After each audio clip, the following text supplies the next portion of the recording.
right? It's way too long. This hangout is now live. There's supposed to be something you could do a chat room in here or something.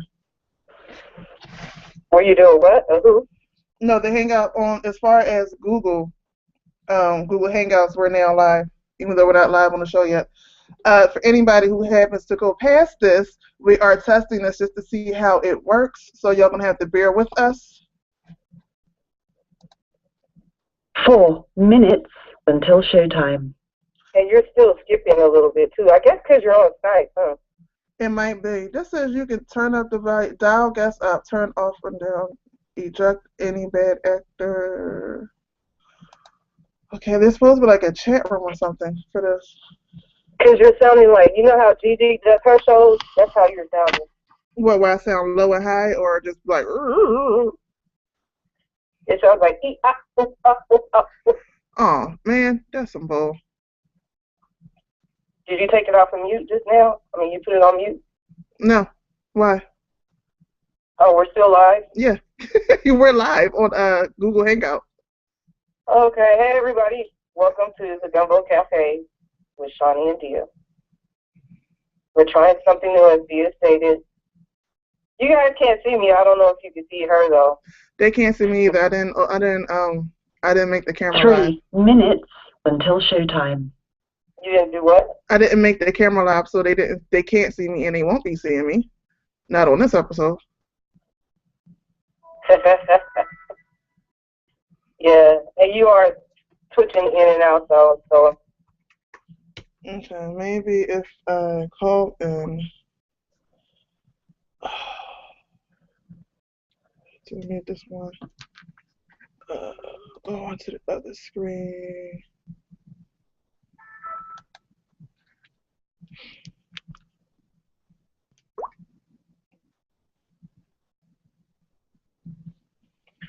We're under Woman Radio on Blog Talk Radio, and the show is the Gumbo Cafe.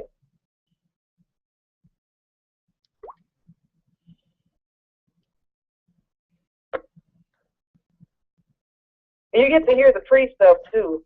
2 minutes until showtime. Call without Google.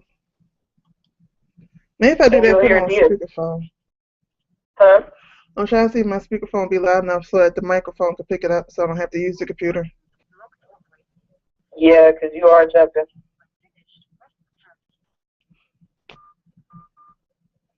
Can you hear my phone now? Huh? I'll take that as a no.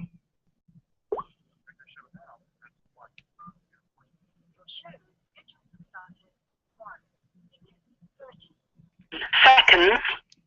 All right, let's see if this works. It appears that the host has already dialed into this show.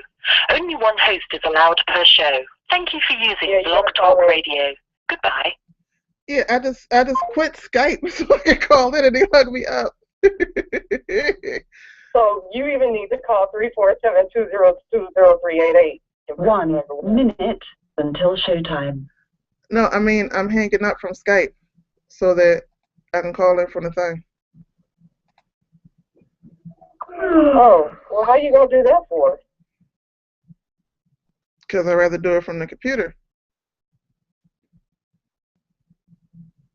Welcome to Blog Talk Radio. Please enter your entry when visiting.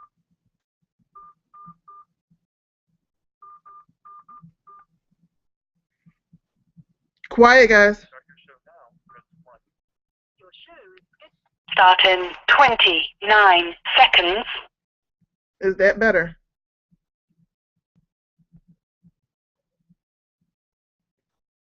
I hope that's better.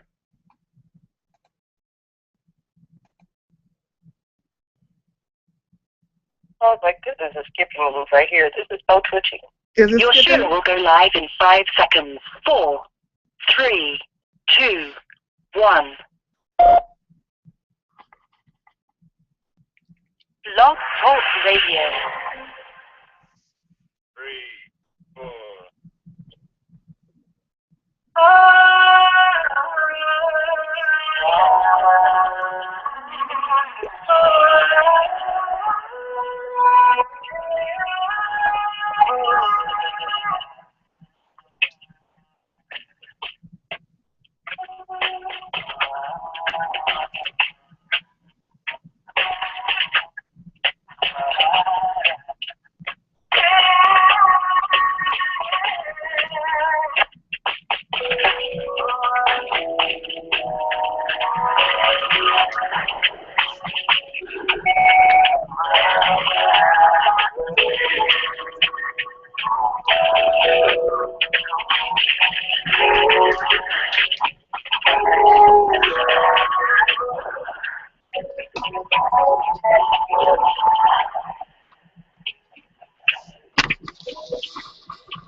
other's love.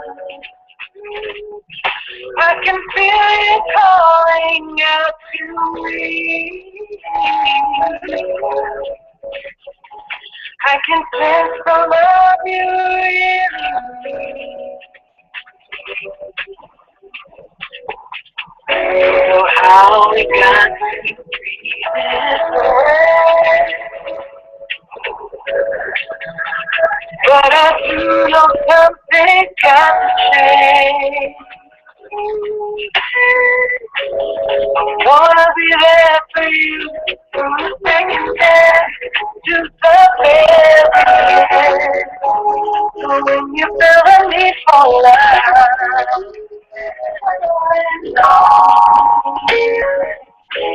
I'm gonna be by your side day and night through the rest of my life. So open up your heart for me. I'm coming back for you. I'm coming back again. There's a part of me that lives in you. I'm coming back.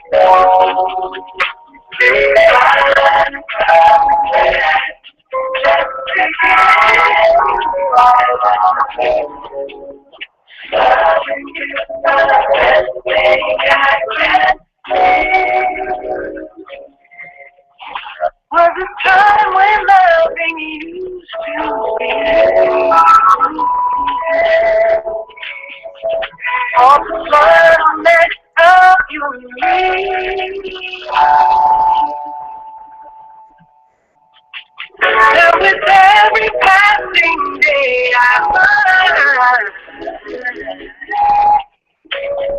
it was a full mistake to burn and hide. I can feel you in me.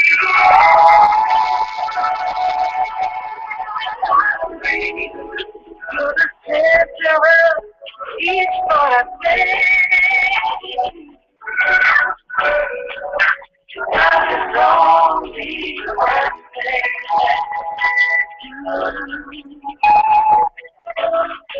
And that's to find my way back to you. Oh, wanna be there to the very end. So when you feel the need for love, call me.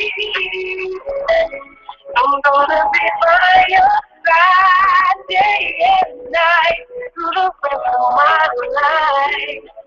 So open up your heart for me. I'm coming back for you.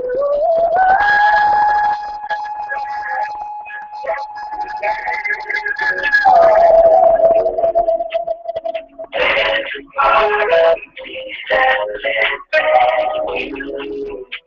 Oh, I'm coming back to you.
Cafe. The number is 347-202-0388. Of course, you got myself here, Shani, with Diyah over there in the cut. She is making things happen. You know, I call her Twitchy. If you ever seen Hoodwinked, you would know why I call her Twitchy. And before the show even started, I don't know when this genius idea, well, I know she's been talking about it, but I don't know what made her spark and say, let's do this now. Because, you know, that's what Twitchy does. Twitchy is like, hey, let's do this. And so what is this that we are doing right now, Twitchy? I mean, Diyah. I mean, yeah, Hoodwink. I mean, Diyah. Right now, what we are doing is we are testing out broadcasting from Blog Talk Radio and on YouTube. So if you would like to be a part of the testing, please go to our YouTube channel, which is Gumbo Cafe, YouTube/Gumbo Cafe, and leave us a comment on how it sounds. And no, there is no video. You cannot see us, but you should be able to hear us. So go there and leave a comment on sound to see how it sounds, if you have reverbs or anything like that. But yeah, we're testing this out to see how it goes, and if it goes correctly, then we may be doing this a little more often. That's all I'm saying.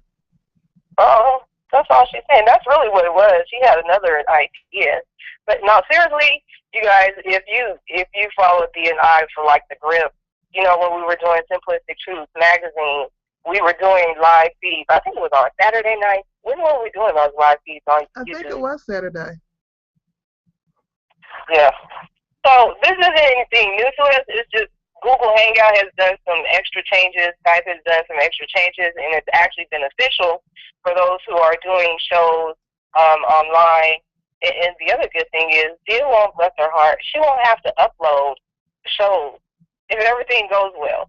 So she won't have to edit and do all this other stuff. It'll just already be on YouTube. So for those who are watching on YouTube, thank you very much. Give us some sort of insight. Do you have the link to where it is? I think I inboxed you and asked you, but we can put it in the chat room. Oh, you know what? Give me a second. I'll put the link in the chat room to this in 1 second. I want to make sure I give them the right link. Uh-oh. Yeah. Okay. Yeah. So with that being said, 347-202-0388. If you guys are listening to the live feed right now, give us a call if you have any questions. That's the number one.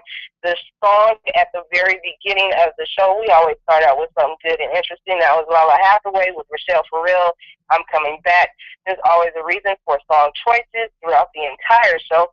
I don't always tell them, but there are reasons for the show tonight, the songs and the show. But music is something that opens up a lot of things in our lives, and it allows us to touch things that we have not tapped into before. And with that song, you know, on the surface it sounds like, you know, females going back to her male mate and all of this, but really we're going on a different level tonight. And I didn't talk to Diyah about it, but it's also been something that's on my mind. It is how we correlate things within our brain, from the left hemisphere to the right hemisphere. And before we even get into the hemisphere of the brain and all that, and our noggins, our big heads, and patriarchy and matriarchy, what did you do over the weekend? And wait, before she says it, Diyah. What? Hey, Diyah. Yes. Happy belated birthday, boo. Thank you, boo. I can finally say that live. Oh, my gosh. Y'all don't know. I've been holding her birthday, the date of her birthday for like years. She wouldn't even, I don't do my birthday. I'm not doing my birthday. But now, all of a sudden, she had to shift in her life. And I'm like, yay, I can announce it and do whatever. And it's going to be on air and on, baby, please. What did you do for your birthday, girl? Hey, birthday weekend. I did what I normally do, which is have good food and spend great time with my family and friends.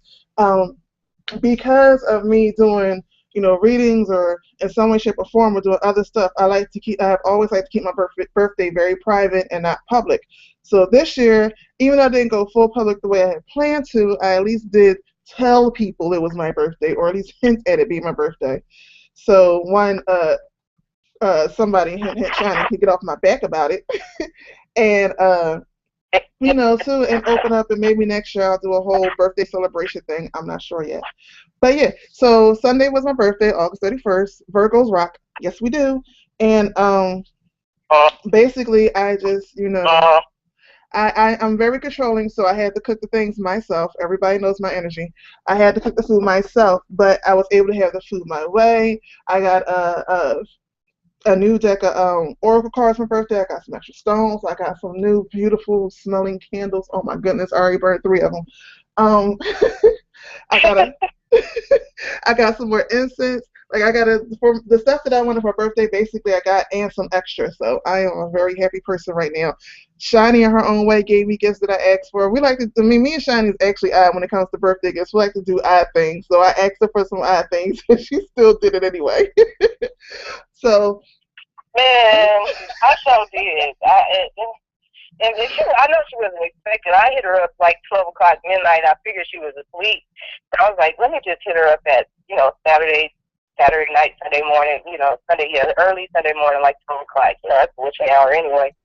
So I was like, happy birthday. I'm yelling it. So when she woke up, she have a nice surprise. And she made a request for everything that she wanted. So I was like, she has no idea. I got you. She didn't even know there's still going to be some more stuff, but I ain't told her yet what they are. I know you're grinning. I know it. I can feel it because I'm grinning too. Shut up. No, I'm listening closely. The playback on Google Hangout has a delay to it, so I'm listening to see that if I put this other computer on mute, will you still be able to hear it? So I'm waiting to see if that comes up. Lord. But it's like literally like 5 minutes behind us. Yeah, I figured it would be a delay, but still that's good because, it's a test show for those who are watching it and like, well, what happened? They're saying something different on air than they are here on Google Hangout. And I think Bebe, our number one follower, she's one of our number one followers. Bebe wished you a whoop whoop happy birthday, dear, and sent you some flowers in the chat room, so big up to Bebe. Thank you, Bebe. I love you, Bebe. Right. Hurry up, she's back in. Girl, you better go over there to YouTube and tell us what we looking like over there where you can't see us. Well, as soon as I get I'm trying to figure out how to get the link. As soon as I get the link to send to people, because I know the link we're using is not the one we're supposed to be sending to people. So I'm trying to figure that part out. Oh. Yeah, the one we're actually on is not the one we should be sending. So. Oh, okay. Yeah. Yeah, well, we'll get that going eventually. And she just cut me. That's how cold she is. I'm telling her one thing, and that's what Twitchy does. I'm sorry. I'm telling her I'm sending her something, and she's like, no, I'm listening to the computer. See, that's a Twitchy move. I didn't even hear you. For it. I thought you meant I was telling you to shut up. I'm sorry. No, I was saying I wasn't telling you to shut up, like sending you telepathic messages. I thought you thought I was sending you telepath now. My bad. See how she do me? But it's okay. I still love her. Again, 347-202-0388 is the number. 347-202-0388. And Diyah had, like she said, a wonderful time over the weekend. She didn't ask me what I did, but I'm gonna tell it anyway. I basically chilled for a little bit. I had some deadlines for a couple of books. Barbecued on Monday. And I barbecued for the week. I guess Diyah was in the atmosphere here because I barbecued for the week. She normally cooks for the week, so it was an all-day thing. But it's some good barbecue. That's all I'm saying. Where are the pictures of the barbecue at? Huh? Where are the pictures of the barbecue? I didn't see the pictures. I know. I didn't do anything. I told you I was There's been days where I didn't go to bed until 8 in the morning. So I'm like, I'm not taking pictures. Y'all just gonna get what you get, and that's just gonna be my word. You slipping. I want my pictures, woman. I want my pictures. No. And I saw the babies did something for you too, girl. Who, the what? Oh, yeah. They cooked me breakfast. I was so proud of my babies. I know. I saw the pictures. I was like, look at them making mommy breakfast donuts. And they vegan, vegetarian donuts. This girl right here. Oh, it's not bread at all, y'all. It's peaches. I thought the title was cute. It is cute. I mean, they are cute. They nice. But I'm sure they're very filling and all of that. But can we put that on top of some bread, like some pancakes or something? Well, the original recipe is supposed to have a crust on it. I will say that the original recipe is supposed to have the crust on it. But first of all, Jermaine wasn't making no crust and had dealing with flour with them boys. He was not doing that. It was been flour everywhere, and I personally liked it better without the crust. So they did it without the crust. Oh, okay. Okay. Okay, so now the I'm link is just, up on YouTube. The link is in the group. I see it right there in the chat room for those who want to check us out on YouTube. Click on the YouTube channel link to see us live. And that was our actual intention, was to do a live airing of the show. When you see our logo, it says "Watch us live." We have a full intro and everything. So yeah. I'm just, I'm trying to figure out how long we're going to keep her here because, she's busy. She's in tech world. She's in geek mode. But I sent Miss Thang over there hemispheric dominance inventory test. I did it earlier today. And she's like, I don't want to take no daggone test. And I already knew by those words, and even seeing the questions, I already knew what it said about her, and she'll tell you otherwise. But yeah, what was the result on your test? I didn't disagree with the test in general. It's just certain questions I disagreed with. Like one in particular, when it asked me if I like the algebra or geometry, I prefer neither. That's why I said this test is so bull. I prefer neither. How you gonna ask me a question like that? Like it was things like that. But other than that, yeah, I agree with it. Except for one thing, except for one area. Out of the rest of it, I totally agree. Oh wow. Well, this is something that we're going to do a little bit different tonight because I put the link in the chat room, and it's called capone.mpsu.edu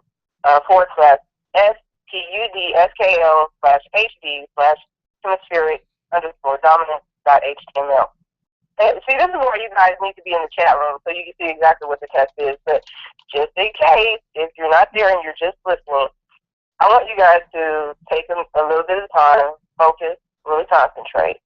And I'm going to ask the questions and give you the options that it has available so that you can find out what side is more dominant than the other.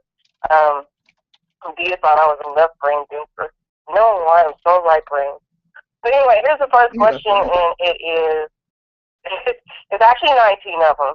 And the first question is, are you usually running late for class or other appointments? You have two options, yes or no. Are you usually running late for class or other appointments? Yes or no.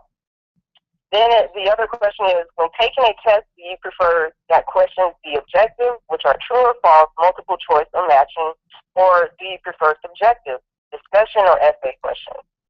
Then the next question is, when making decisions, do you go with your gut feeling, what I feel is right, or do you carefully weigh each option? Then what did you get on that one anyway? I want to know.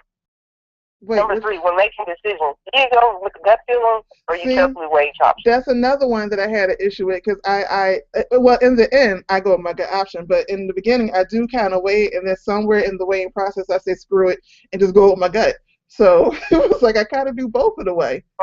And then sometimes it also depends on the situation. Like sometimes. See, that's good though. Well, we'll go in depth with that though. We'll go in depth with it because it also says something else about people, but and there's no right or wrong answer. Yes, it's not right or wrong. Okay, it's not a right or wrong answer, but it tells me something even more than just that. Question number 4 is, when relaying an event to a friend, do you go straight to the main point and then fill in details, or do you tell many details before telling the conclusion? I already knew your answer to that one. And I knew yours. So I know, right? When relating an event to a friend, do you go straight to the main point and then fill in details, or you tell many details before telling the conclusion?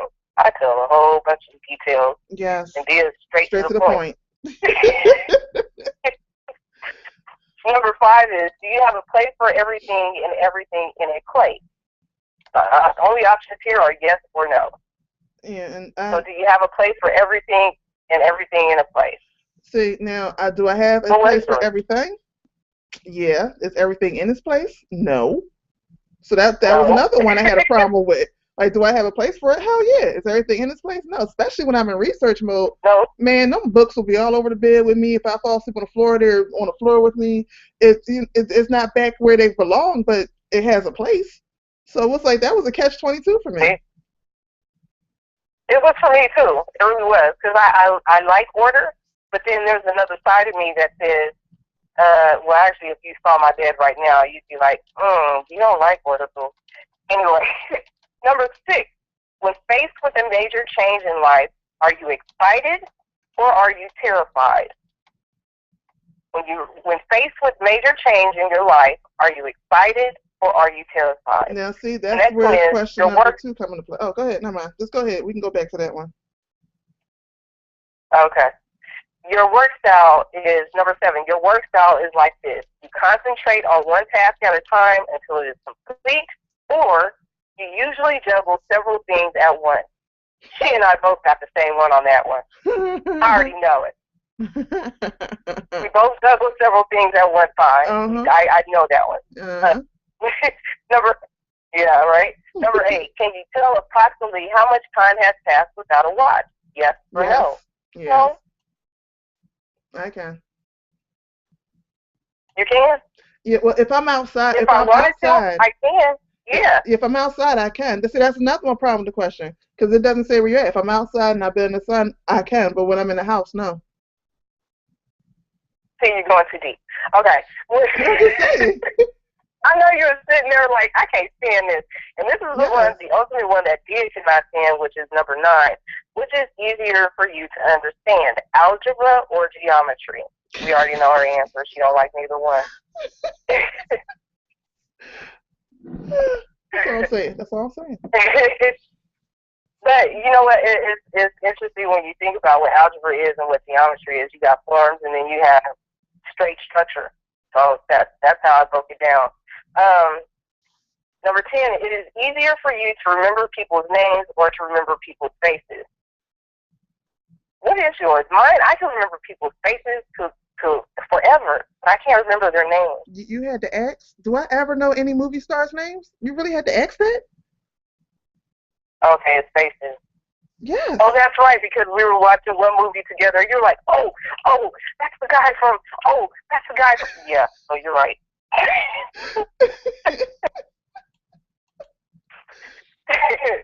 Okay, this one is just, I have to laugh at this one. When learning a new piece of equipment, you jump in and wing it. Manual is your last resort. Like, screw it. I don't even want to look at a manual. I'm just going to jump in and put it together. Or do you carefully read instruction manuals before beginning? I already know her. I'm in the middle. middle. To read introductions to the beginning of a book. No, when it comes to electronics, I'm in the middle. I'm in the middle. Okay. I'll have it open while I'm actually reading a book. So as I'm reading, I'm doing. So I'm in the middle. Now, when it comes to the book, you're right. Screw a damn intro. Get to the point. Well, me, I just jump in. You know how they tell you all the pieces and everything, even with the pictures and the maps is 1A, 2B. I don't even count that. It's like, oh, this goes in this hole. This goes in anyway. School instructions, the print is small. Anyway, when someone is speaking, do you respond to what is being said, the words, or do you respond to how it's being said, the tone, tempo, volume, or emotion? I pay attention to what's being said. I think it depends on the conversation. It depends. It depends on. Most of the time, I listen to exactly what they're saying. But then there are certain times where I go into reader mode, and Shani goes into reader mode too. She tries to hide it, go into reader mode, and I pay more attention into the tone and what's not being said and pick up on that. So I think it really depends on the conversation. Uh-huh. Uh-huh. When speaking, do you use few or many gestures? Do you use your hands when you talk? Do you seldom use your hands when you talk, or you can't talk without using your hands at all? I can't talk without using my hands. It ain't happening. It is not happening. Okay, I'm gonna tell you something. You know how you talk about me looking away when I'm doing the YouTube thing? There's several reasons why, but one of the reasons why is because I'm trying not to move my hands, so I have to move something. So my eyes are rolling around like there's no tomorrow. This one right here, they don't even want to know, but 14, what is your desk, work area, or laundry area neat and organized or cluttered with stuff I might need? Neatly cluttered. I say mine is neatly cluttered. See? When asked your opinion, you got me laughing. When asked your opinion, you immediately say what's on your mind, often foot in mouth, or you think before you speak. I honestly, I actually do think before I speak, even though most people don't think I do. That's why I took him, because I'm like, this ever just immediately jumps in and say, you a fool? Anyway. No, because actually I was thinking for a while, should I tell this fool she a fool? Should I tell this dude he a fool? Because he talking real crazy. Should I, what, screw it. He a fool. You a fool. Like, I do actually think about it. It's just how it comes out after. It's like, oh, well. Number 16, do you do your best thinking sitting at your desk or walking around or lying down? The 2, it says, is sitting or walking around or lying down. Do you sit and think? Or do you lay down and... Do I sit and think? Let's see. No. But I thought you knew that. I know it. When reading a magazine, do you jump in wherever looks most interesting, or wait? What was your answer? What was your answer? Walk around or lay down? Okay. I don't see. I mean, it's according. Again, this is one of those. It's according to where I'm at. If I'm outside, I'll sit and I'll think. But it's one of those where it works both ways. So, but I'll get into that because you said you also use some of those questions seem like they're contradicting, or it's the same way how I feel about it, but it's a positive thing like that way. The other one, 17, when reading a magazine, do you jump in wherever looks most interesting, or do you start at page 1 and read it in sequential order? I don't know. I already know. If you answer 16, walking around or laying down, I could already tell you're not going to start and open up the magazine from page 1 and you're going to jump around. Okay. When you're shopping and see something you want to buy, you save up until you have the money, or you charge it. I already know this stuff right here. I'm not charging ish. I'm saving up. If I get it that day, it better be on sale. I don't know why they didn't have the other option is you just spend money. Whatever change you got, you spend it your last. That would have been me, but you'll charge it. They assume everybody has a credit card. So technically, then that would be charging it. If you just spend your last, you just charge your wallet. Charge it. You just charge your wallet. Yes, but I'm not always using a card. I'm just using cash. Hey, same difference. I'll see something else. I want it, and I'll get it. See, that's the suggestive stuff. That's charging your wallet. I know. I went too deep with that one, too. I did. Analyzing it. I did. I analyzed the fool out of that one. And the last one is, if you were hanging a picture... oh, sorry. You should see my wall. If you're hanging a picture on a wall, would you carefully measure to be sure it is centered and straight, or you put it where it looks right and move it if necessary? I'll put it where I think it looks like, and if I don't like it there, I'll move it later. I'm not doing all that. That involves geometry and algebra. I ain't doing all that. I ain't doing all that. So, again, these questions are posted in the chat room. I'll eventually put it in our group, but it lets you know what side of the brain you use the most. Of course, D is right brain. I'm also right brain. And then it also gives even more description of the type of cognitive processing you do. Um, and mine is holistic, random, concrete, intuitive, nonverbal, fantasy-oriented. That's like so mean. But it's not always the case. And that's where I was going to say what Dia was talking about earlier. And before I do that, for those who are listening again, 347-202-0388. That's the number one if you have any questions, 347-202-0388. But some people work with both sides of the brain, like depending on their mood or depending on their environment. And that's basically a mechanism for safety and allows you to view the world in a complete order or manner.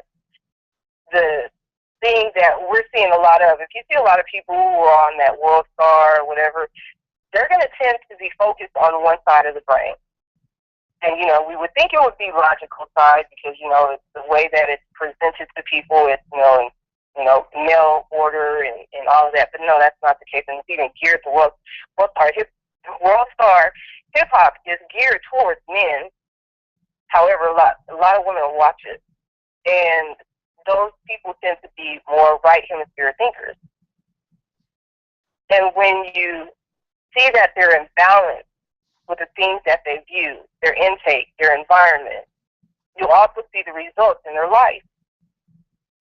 And one of the things that we always talk about on all of our shows is, you know, change your perception, change the way that you view things, how you handle situations, where you're going, your thought process, because you want to have that balance in your life. Once you have that balance in your mind, it'll reflect in your life. So, like Dia was saying earlier, she said, you know, it depends on where I'm at or what I'm going through, the questions that I have or what I'm thinking. She's utilizing, even within the midst of her creativity, she's still utilizing this logic. Even when she says stuff, you know, I know I'm probably going to put my foot in my mouth, but I don't care. I don't give a darn. I'm just going to say it. She's using logic. She breaks things down, and she uses logic. I do the same thing. You know, and sometimes it does really depend. And when you start doing those tests, you really begin to understand who you are. You begin to connect to who you are. Even though it's like, oh my gosh, it's a test. I hate tests, whatever. No, it's a test for a reason because we need to understand how do we give back to who we are as individuals. You start paying attention to your environment. You start paying attention to the words that you speak. You start paying attention to how you think. That's the root of getting to the basis of where you are as an individual and knowing what to attract into your life, what to let go out of your life.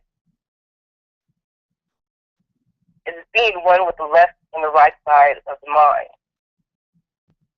And it was, before I even go any further with that, what do you have to say or add to it right now, Dia? There's really nothing more to say to that. You need to use both sides of your brain. Of course, at times one you will use more than other, but like you said, the key is knowing when to use what, how, and when to let which one take the lead. You know, of course, if you're doing accounting work and you're going over your bank accounts, you do not want your creative side to take the lead on that. You want your logical side to step up. But then if you're like talking to your children or work with your children or trying to get a project done, you might want to let your creative side take the lead because it may see something that your logical mind simply cannot because it's going towards steps and patterns, whereas your creative mind or your other mind can create a new way to get it done. You know, so you do want both sides of the brains active, and you need to know when to use what, and in what situation when to use what, and how to use it. So, you know, on that part, there's nothing else left to be said on that. Yeah, and how to use it is very important. And when you start seeing, you know, for those who do read the Bible or listen to a few keywords or whatever, when it says as above, so below, whatever you think is what's going to happen around you. And, you know, I'm going to get into the whole thing about being single here shortly. But and even Diyah could talk about the mirror side. But how you think, if you're constantly complaining about men, or if you're saying that these men are crazy, or if you're saying all of those words that you say verbally, you're shutting down a certain side of your brain. You're not allowing it to work in unison so that you can become one complete person. If you're complaining about women and you're complaining about the things that they do, and baby mama's this, or females ain't nothing but hoes and tricks, or whatever, what was that song off the front? Anyway. If you're thinking about that, you're denying the right side or the right hemisphere of your brain to work in unison with the left side. It's more than just words. It's mere science, and the science is what creates us. And you can even look at it as spiritually. I saw a picture the other night where there was a man. He was chained to a tree, and he's reaching into the water. And there was a woman in the water. She's chained to a rock, and she had her hand. She's reaching out to him. She's like it looked like she was drowning, but when I saw it, I was like, wow, that's so profound that some people missed it.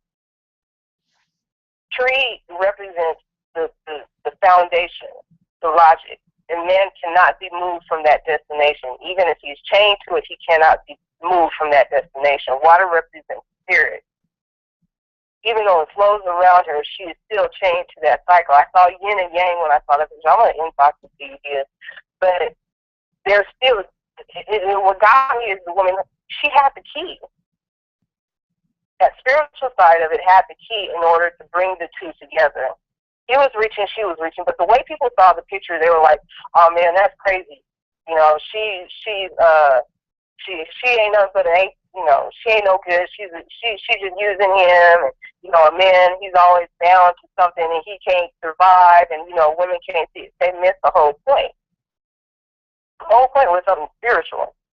The tree is the logic. The man holding the tree is the logic. That's the left side of the brain. The woman in the spirit, that was the right side of the brain. Once you connect those two, and they weren't even connected. Their fingers were trying to touch, and that told me that's where we are as a society. We're not touching within. We're not allowing the left and the right side to connect with each other in order to receive the things that we need to receive in our lives. Be it relationships, be it the jobs that you want, be it children. It's because we're too busy using the negative words in our everyday speaking that we miss the connection between the two. What do you have to say so far, Diyah? I mean, I'm kind of glad that I don't really have to say too much tonight, because basically you said everything is communication. You cannot communicate with somebody else if you don't have proper communication with inside yourself.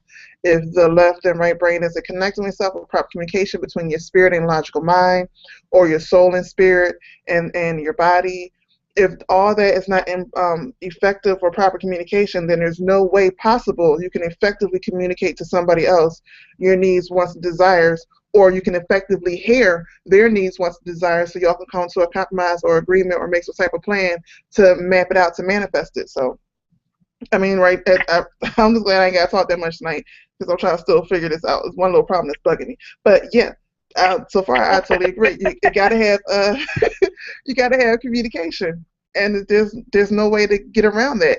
You have to have everything. The outer reflects the inner. So if you're in constant conflict with people all around you, then you need to look at yourself and see where you're in constant conflict with yourself inside of you. Are you constantly saying things that you think you are, and then situations around you are showing you that you are the total opposite? Is that happening? Because that means you're in conflict within yourself. Your logical mind is saying one thing, but your spirit or your soul are showing you something else, that your actions aren't matching up to your words. You have to be in communication with yourself first before you can even think about communicating with somebody else in any type of relationship, in any type of setting, in any type of Yeah, basically any type of relationship or any type of setting. You have to communicate with yourself first. Then and only then can you effectively communicate with someone else. Boom. I love segues that naturally happen when the spirit's connected. I love that. And the reason why I say that is because it leads right into something that I posted 19 hours ago on Facebook. Females who are single have to truly ask themselves, why do they desire marriage or a mate? And this even includes me. With that being said, had another conversation about relationships. I was talking to my cousin and somebody else, a couple other people actually. But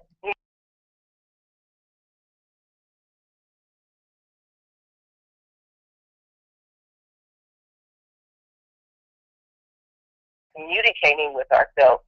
And one of the things is recognizing the words that we say and the things that we take in, the things that we let out, recognizing all that. But then the post continues, before you can relate to anyone else, what was your initial concept, or what did you grow up seeing that was the foundation to the definition of you?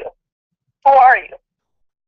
Your surroundings as a child groomed any standard you may have as a way of relating to anything or anybody or anyone.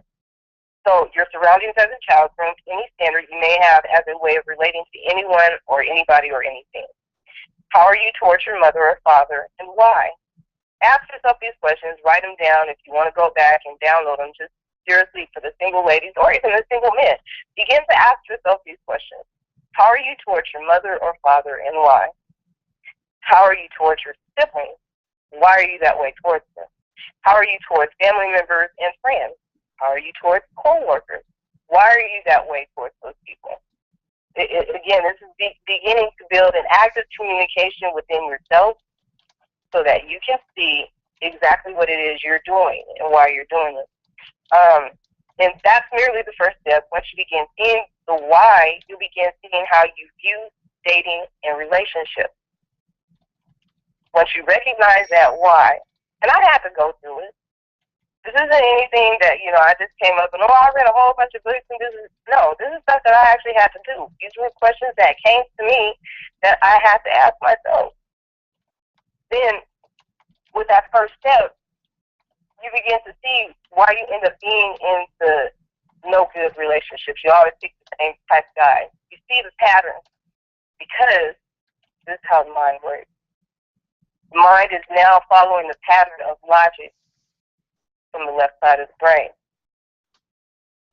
The right side, the creative side, has told yourself many lies that this is going to work.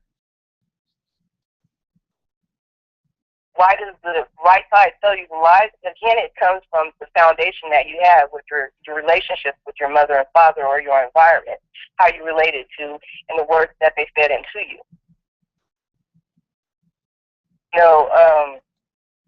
We were talking, my family and I were talking today, and my uncle was like, I think it's a generation thing, when black folks, especially black women, would, tell little kids, you keep eating like that, you're going to be as big as a house. And he was like, I think it's a generation thing. And I said, no, that's a black thing. Why is it we're always saying something negative? And I even gave several scenarios that I had been through. I visited a cousin when I was out in California. And, they're like, you need to eat everything on the plate because, food is expensive. You can't waste nothing on the plate.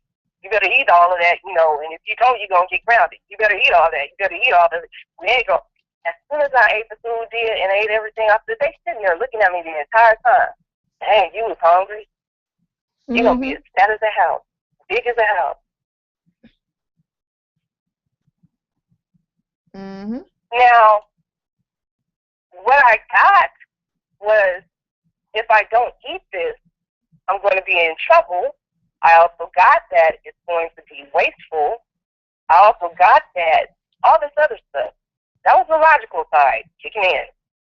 Creative side, seeing all this other stuff, visualizing if I don't eat it up, or if I eat it all, I'm going to be as big as a house, or if I don't eat it all, I'm going to get my ass whipped, and all that other stuff. Another scenario. You can't come to my house. There's a lady out here in Texas. You can't come to my house and food is too expensive. You got to eat everything over here. She told my grandmother, that girl ate everything on her plate. She's just greedy.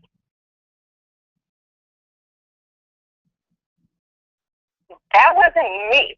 That initial thing was not me.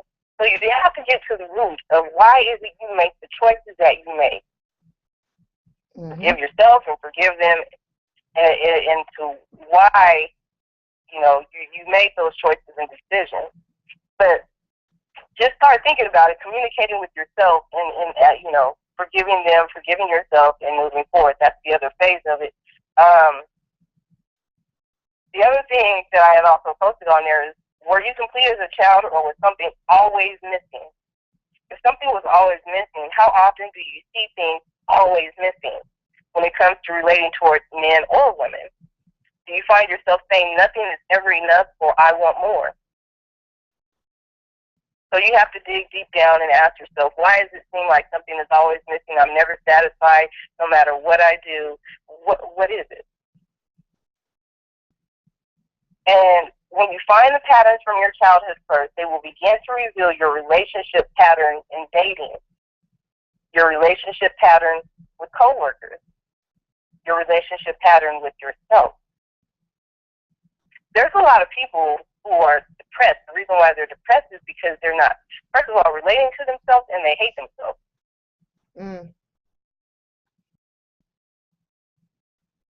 So they're, again, they're creating the reasons, the steps as to why they hate themselves, why nobody appreciates them, why nobody loves them, and they're calling that into existence into their life as well by saying, man ain't shit. Women ain't shit. You got to come back to you, like the beginning of that song that we played at the beginning of the show. Come back to you in order to find out where everything started, how it started, why it started, and begin to build and grow so that you can be the person that you need to be and be happy with life. There's no sense. It makes no sense why people are walking around angry and mad, and they're posting all their anger and hate on Facebook and Twitter and Instagram and all this other stuff. Life is too beautiful to be angry with the world. Actually, life is too beautiful to be angry with yourself. You're walking around hating yourself. You're really not hating them. This is going to lead to the next post. But before we do that, yeah, I know I'm doing a lot of talking tonight. Before we do that, 347-202-0388. We're going to go ahead and get to the second half of the show. And if one of y'all call in, 347-202-0388, and you press the number 1, I have a free giveaway for you. I'm about to press 1. I want it. Yes. I want it. Girl, you know what? Here we go. Anyway, you can't have it. You can't have it. You can't have it. But anyway, 347-202-0388. Call in, press the number 1. Or, yeah, I'd say call in and press the number 1. First person that calls in presses the number 1 is going to get the free gift. But we're going to go ahead, go to the second half of the show, and you guys will hear when she gets that button, what you're going to get. Be back in a minute. Before we go into the second half, I'd like to say for anybody who's listening to this or watching this on YouTube, there will be a little 7-minute delay. You will not be able to hear the little clip of the second half. Just want to let that be known, so it will be a little dead ear for y'all. So, going to the second half right now. One lucky person will receive an Angel Mantra Mala bracelet from me, Amber Glow Design. Or you can purchase your very own at orioles.com. Angel Mantra Malas connect you with your personal angel by saying mantras connected specifically to the vibration of the sun. Your angel Archangel Michael Build your connection to him with a 22-count gemstone associated with him, exclusively sold at OriesOasis.com. Again, visit OriesOasis.com to purchase your very own Angel Mantra Mala. That's right, OriesOasis.com to order your very own Angel Mantra Mala and connect daily to your Archangel.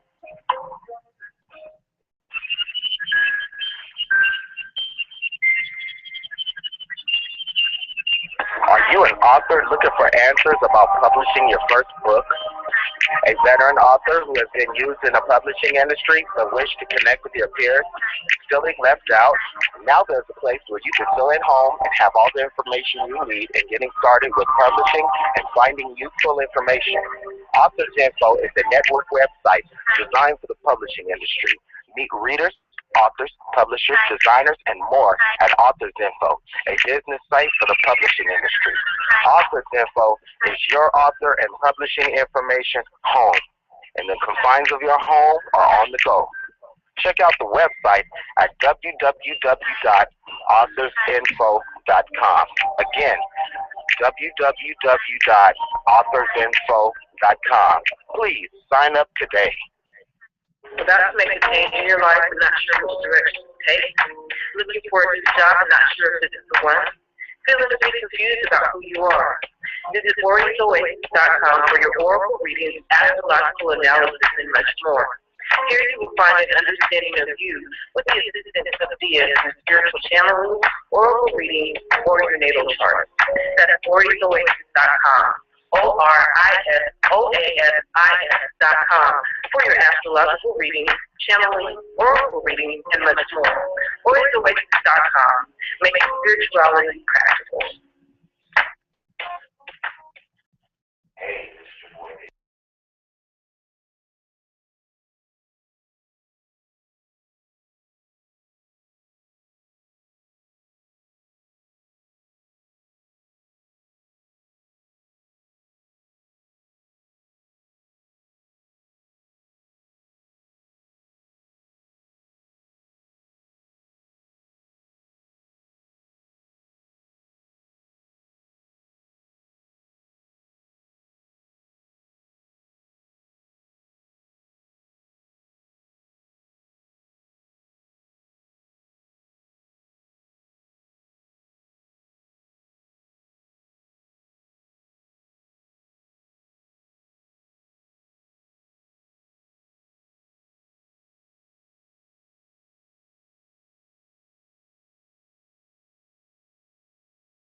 0388 347-202-0388. Again, for those who did listen, if you call in now, you will get a free Angel Mantra Mala from Amber Glow Design, which is me. So that's the number one when you call in. If not, I know who to give it to. It'll be an extra one for somebody else. I'm just saying. I'm just saying. I'm just saying, for real.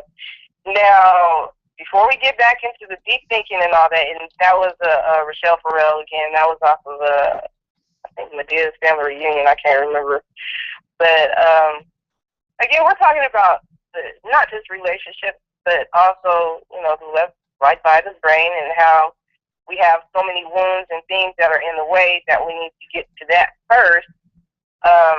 You know what? I'm gonna just read some of the lyrics.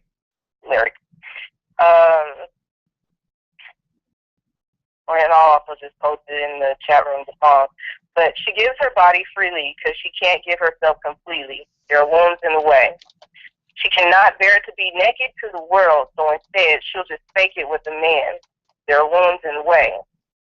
If they would have treated a little girl or a little boy when basically still just a baby with some respect and human dignity, maybe there wouldn't be so many failed relationships.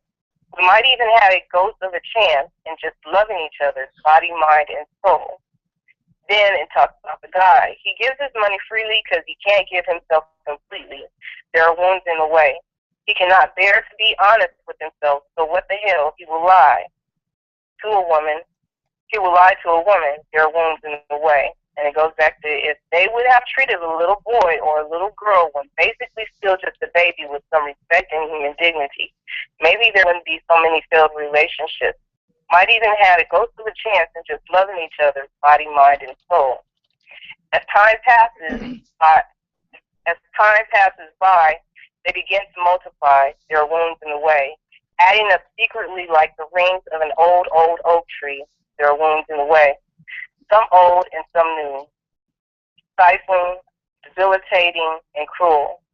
There are wounds in the way, and some are passed down from elder to youth. They don't even belong to you. There are wounds in the way.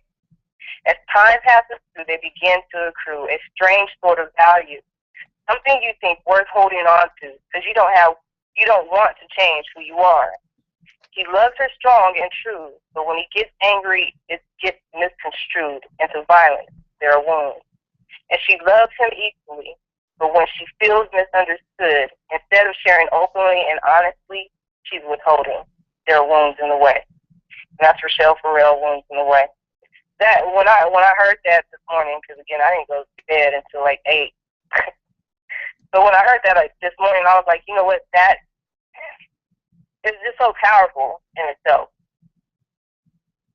The reason why people are having issues is because there's a lot of wounds in the way, and we're toting a lot of other people's wounds that we don't really need to. What were you about to say, dear? Because I heard that.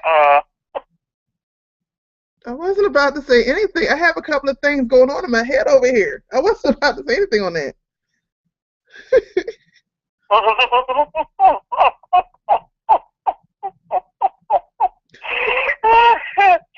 You just said, see? Maybe I hit it at the right time, but I'm looking at something else. See? Her mind is just going all over the place. I love it, though. I'll get it together. She's over there being Geek Squad some more. She's being Geek Squad. But yeah, there's a lot of people who are holding a lot of wounds, and then the next phase that in order to, I see it, I got it here. Okay. In order to get to relationships, we also have to understand words. Now, Dee, I'm going to pull you in this time, so be here for a minute.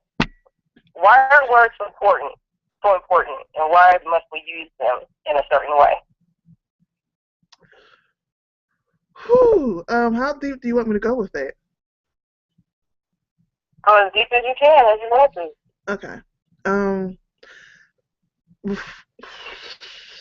Before you understand how important words are, you have to understand how basically light, sound, and vibration.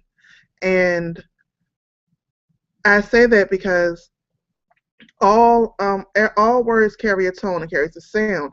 These sounds vibrate. Without going too deep into the terminology. Now, when you speak in terms of vibrations, when you go deep into studying vibration, you realize everything vibrates at different rates. And there was a study that was done. I forgot when, but they did it with the Hebrew alphabet. I don't believe they did it with the English alphabet. And what it was, when people spoke the letters of the Hebrew alphabet, sorry, not alphabet, the Hebrew alphabet, they was actually able to capture the vibration, and it gave all certain colors and certain shapes and things like that. And then when people spoke words, they was able to capture um, the colors and the shapes that it gave. So when you start looking into vibration from that angle, you understand everything you say goes out and vibrates, and whatever you put out into the world is going to come back to you. It's one of the secrets of you reap what you sow, and what you put out is what you get back. And what's the other saying? Once you put out, you get back times three and stuff like that. It's because your words literally are the things that vibrate, or puts. I would say your words are the things that puts a different type of vibration onto your thoughts that go out into the world. And once it goes out into the world, into the ether, or whatever you want to call it, it will attach to something. It will attach to whatever that vibration is connected to. Not necessarily what you mean to attach it to, but whatever that vibration is already connected to, as well as what other vibrations are connected to that. And that's what comes back to you. So your words are more powerful than you think. Like the Bible says, out of your mouth speaks life and death. Other things, other spiritual systems will just simply call them words of power. And people don't realize every word you speak is a word of power once you understand vibration. I'm gonna leave it at that, because I don't feel like going deep into the scientific, metaphysical stuff and terminology, because I'll mess up the terminology in a minute. But the whole point is, what comes out your mouth will come back, not only in the manner in which you say it, but also the thought process behind it, and also the original terminology or vibrations of that word is also going to come back to you too. This is why you may say something, your life may seem totally crazy, and you're like, well, I just asked for this one thing. Well, what does that word really mean? What did you mean when you truly said it? What were you thinking about what you said it, and what was your true intent when you said it, and what did you truly want behind that word? All that stuff comes back to you, because all this stuff is vibration. All this stuff is attached when you sent it out your mouth. But I'll leave that there. Girl, I don't know what you want me, but okay. All you're supposed to do is click on it. You playing too much. Click on it. I miss. I just right now. Just saying. Oh my goodness! I gotta send it to you again. You playing too much. Just click on it, woman. Here we go. So what she's saying is correct. The words that we speak are very important. It plays. It's that vibration, that sound, that all of it. We're magnets. It's something I learned as a very young child, that we're like walking antennae. If you ever pay attention to an antenna, it's shaped just like a person. That's not happenstance. So we're like walking antennae. And if you ever saw the episode with Gilligan's Island, and he had like the filling in his tooth, and he could hear the radio in his mouth, that was because with our electrons and stuff, we are able to capture sound through our body, because we stand above what else is going on in the world. So what Diyah is saying is correct. And again, Diyah, give the information for the YouTube channel for those who do want to see it. For those who want to see it, go to go to youtube.com/ is it Gumbo Cafe? youtube.com/ Gumbo Cafe. From there, you will see something that will show that we are now live. Also, I'll put the link again in the group. I'll put the link again on the Facebook page. But we are now live. Go to the Gumbo Cafe page, and it will show you in the videos that we are streaming live. Click on that, and you can hear us live on the Gumbo Cafe. If we go into overtime tonight, we probably may or may not, but if we do, you'll be able to hear it there and also interact in the chat room there. So you might want to get on that. All right? All right. That's all I'm saying. While she playing, I covered up my camera. That's bull. That's some bull. You doing what with your camera? I covered up my camera. I am not trying to let people see me right now. You can turn off the You could turn the camera off. My camera's off. I said they could hear us. You could turn the camera off. My camera's off. I don't know how to do that, man. Yeah, you gotta send the link again. Okay. Oh my gosh, I gotta do it Oh, again. I'm gonna hurt you. I love you. I love you. I'm sending it again. And again, don't make me. I will send it to every freaking account. You playing too much? So again, for those who do want to call in, the number is 347-202-0388. I cannot see my phone now because I covered up the camera. 347-202-0388 if you have any questions whatsoever. The other thing that I posted on my page was, she got me doing too much over here on this end. Matter of fact, while you got me doing stuff, what about your event? Well, what's going on with your event? Talk to me. Talk to us. Let us know what's going on with your event. I know you have one going on. Talk to the people. Okay. For the event that I'm having is the Harvest Share Abundance event. What it is that, you know, if anybody knows me, they know I love learning. They know I love applying what I learn, and I love research and everything. So I have, over a lifetime, I would say from maybe about, I want to say between 18 and 19 until now, I've taken different classes, abundance, prosperity, whatever name they want to call it. I've taken different classes, and I've always seen good results. And I always assume because, you know, I like to learn or whatever. And, you know, I apply what I learn and I take it seriously. But I learned from talking to other people that that's not always the case, that they really are trying. So what I did was I really started studying this stuff and seeing what is it that I'm doing that other people are missing. From that, I learned that there actually is stuff that I'm doing that other people are missing. And what I did was I decided to start these classes, which I was going to start this year, but I was putting it off. And I wanted to do a Harvest Your Abundance event in the fall, in the second half of the fall, which I already had that in the plans. That was just, you know, under wraps. And then on top of it, what happened was we had a family member open up to us about what they're going through. The Clarks, Camille and Steve Clark, they opened up to us about what they was going through and wanting to have a child. So I figured instead of just donating money, you know, out of our pocket to her, in addition to that, why don't I see how much I can raise? Why don't I see how much I can actually raise to see how much more I can give, or collectively we can give as a community, as a society? You know, we're always saying we're supposed to be a community and helping people out. Okay, well, here's a real person in real life that you can help out in real time to have a child. They're raising money to be able to afford in vitro fertilization, and for those who know, that costs $10,000. So they're raising money to do that. They're doing their part. I'm doing my part. So I figured everybody else can, you know, do their part. And because people don't like to get something without nothing, I figured I'd tie that into my event. So they will also get, you know, as a part of signing up for the event, not only will they be actually literally donating to an actual real person in real time, they will also be getting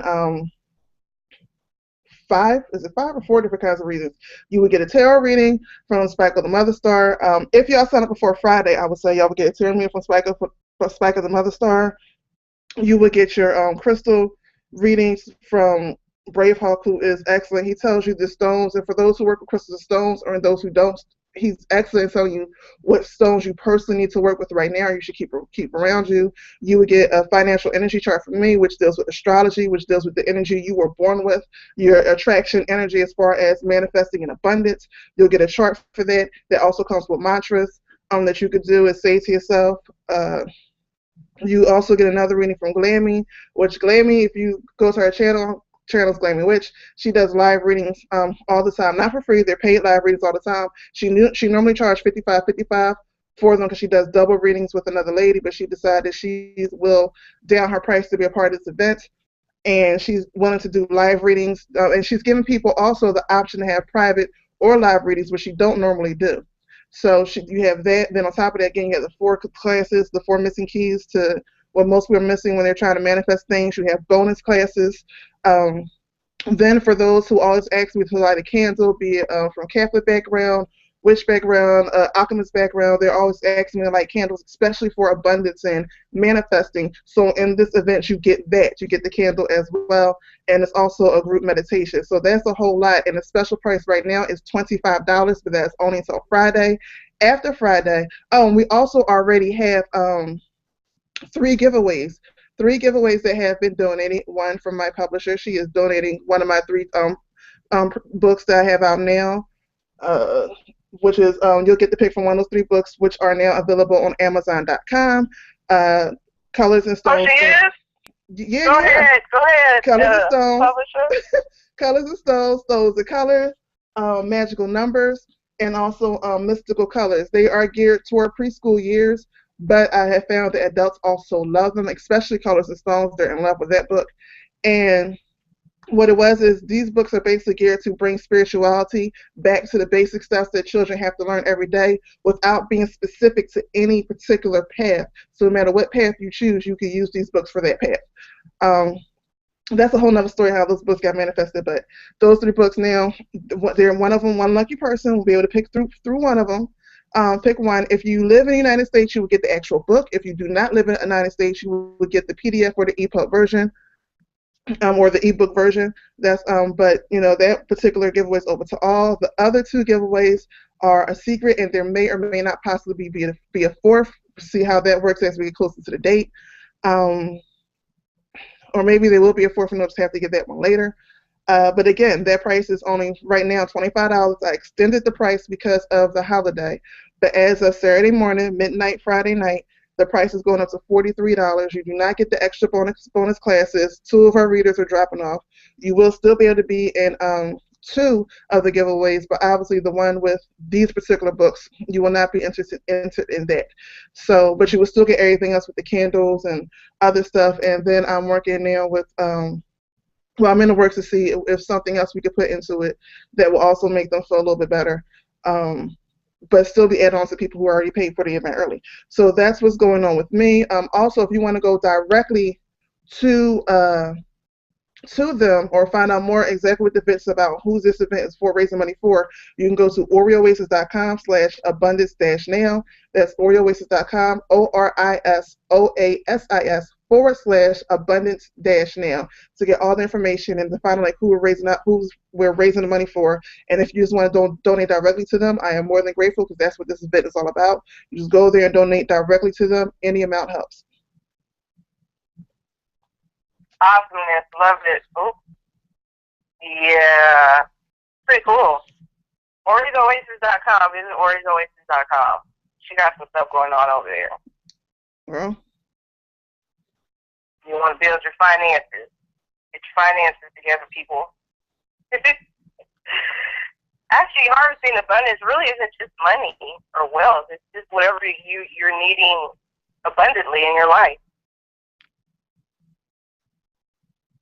Right or wrong? Yes, abundance. I'm sorry, I was texting somebody. 1 second. Yes, right now, abundance doesn't just deal with money. Abundance deals with anything you're trying to manifest. Book, house, car, job, family, boyfriend, girlfriend, whatever it is you're trying to manifest, moving, creating a movie, whatever it is you're trying to manifest, whatever it is you consider abundance. It could just mean I need help changing my mindset. I need help to start doing yoga. Whatever you consider abundance is, that's what abundance is. It's all of it. It's not just one thing. Money is just the intermediate between what you want. The abundant thing is actually what you want and why you want it and what it means to you. So that's why it's harvest your abundance, not just harvest your money. Because money is the in-between guy. We don't like to deal with the in-between guy. When you're at a restaurant or whatever, you don't want to deal with the waitress. You don't really want to deal with the supervisor. You want the manager. You don't want to deal with in-between stuff. So no, this is not just money. It's abundance, whatever. And the classes go for whatever you want to manifest. Whatever. She stressed whatever, people. 347-202-0388 is the call-in number. Check it out. She's got some stuff going on. I'm ready to take my classes too. And it's nice to hear that your publisher is giving away some books, girl. I love it. I love it too.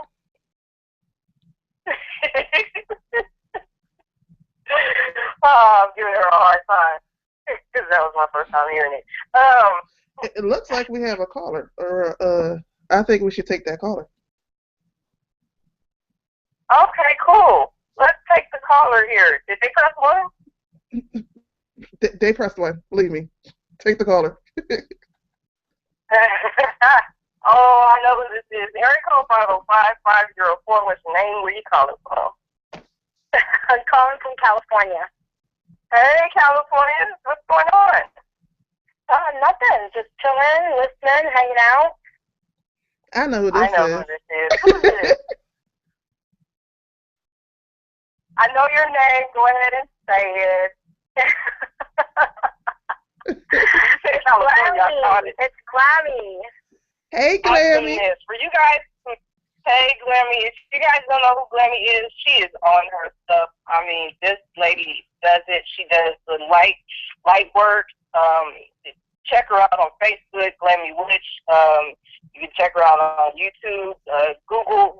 Is it? Can we Google you, Glammy? How can we get in touch with you? Yeah, same thing. Glammy with, what I always find funny was that when I went to do my profile on Facebook, they wouldn't allow me to spell witch with an I. I guess, I don't know why, but, I had to spell Glammy witch with an Y because I guess they had something against spelling out the word witch, which I thought was hysterical. Okay. So it's WYTPH. Oh, on Facebook, yeah. So. Awesomeness. And you know what? You called in. And I don't know if Diyah said something to you, but guess what? You're going to have something coming in the mailbox. Oh, sweet. Yes. You're the caller that called in. You get a free gift from Amber Glow Design. I already know what it is you want. You know what I want, girl. There's no doubt. Yep, already know what it is she wants. Exactly. So thank you for calling in and supporting us as well. And you guys, she does Google Hangouts all the time.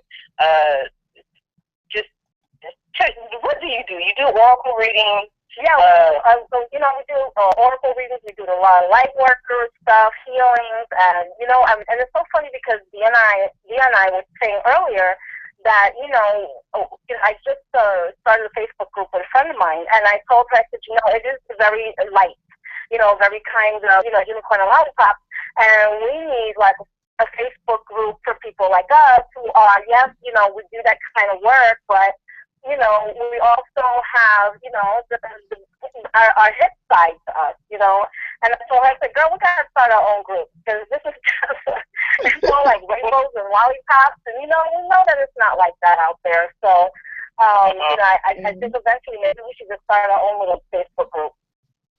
Awesome. That's not a bad idea, actually. That's a really good idea. Think about it, girl. Think about it. I'm thinking. Diyah's so trying to pull me into the side, and it's like, no, Diyah, I'm not ready. You ready? You're ready. When you're ready, we'll be here because I think it would just be a total blast.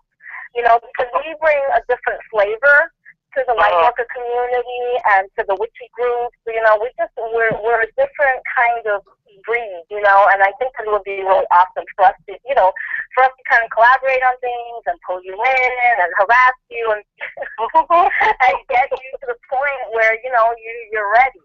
But, it's funny, a lot of the people that I work with, even though I'm really very, very outgoing, are very introverted. And I'm surprised that they come to me of all people because I'm so opposite to what they are. But I think they're looking for that person to kind of give them a little push, And so, me and Diyah, we're gonna be there harassing you till you do it. Yeah. I'm doing it. I'm just giving her a hard time. I like giving her a hard time. But you know what? I told Diyah. Yeah, right. But I told Diyah, I said, with the videos that I've seen you do and the way that you communicate with people, you need to be doing a blog talk show yourself, honestly. Oh, gosh. Because now that's something to think about. I've never even considered, what's so really crazy about that? I've never even considered that in my radar whatsoever. Mm-hmm. You're good with what you do. I'm serious. When I saw the young lady that did the egg. I can't remember the name. Yeah, the egg cleansing. That was awesome. I love that. Right, and the way the whole thing, how you approached her and how the questions you asked her, I was like, this woman is a journalist and doesn't even know it. So I know, girl. I need to get out there. Yeah, you do. We don't talk about that. We surely okay, all right. So you can push me in that. You can push me in that direction, and then me and Diyah get to harass you on YouTube. How about that? I like that. I agree to that one. I like that. I like that. See, you like the way I think, right? Yes. Oh, God. But just so you know, Glammy, wait, just so you know, Glammy, I already got an opportunity, so all you got to say the word and be my co-host, so we can make that happen as far as the Blog Talk Radio. Oh, yeah, I'm there. Awesome. And I'll have a blast doing that. Yeah, totally. You set up the shows, and I just get to show up, right? Yeah, all you gotta do is call in and be yourself. That's it. That's it. I just call in and be myself, and that's totally easy. And it's funny because I was just saying to somebody that I was kind of disappointed that I've been on YouTube for almost 3 years in October, and I get some of the lowest viewers, the lowest viewership that it's just surprising to me. I get maybe 180 views per video, and I have over 800 videos. And and I was telling Diyah, I said, I was telling this other person that maybe I should just be me. I'm trying to be cookie cutter, and I think that I just need to just to be me and get outside the box and do videos the way I want to do them with my kind of personality, which would be it would be really kooky and crazy. But so I think that's definitely being on a blog and doing a radio. I think I would feel a lot more like being able to be more open and honest and crazy. Right, and you could be real. I mean, you don't have to put on any airs or anything. You could be yourself. Exactly. That's the whole point. That's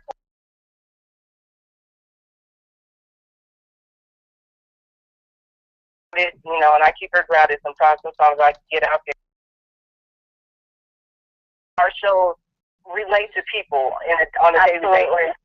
And you have that about you. You have something that just pulls people, that it just draws them in to where they can relate to you and they understand you and they get it. So I love being in that type of circle. The people that we have in our circle are that way. We don't cling to the other ones because, they're too Debbie Downer and all that. No, that's right.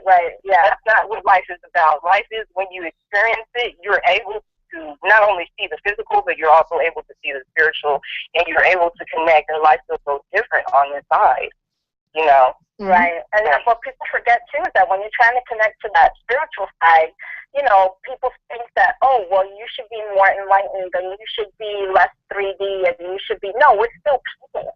We still get to we still get to get pissed. We're allowed to still get upset, but still be on the spiritual path. And a lot of times people frown on that, and it's like, what, but that's not being real.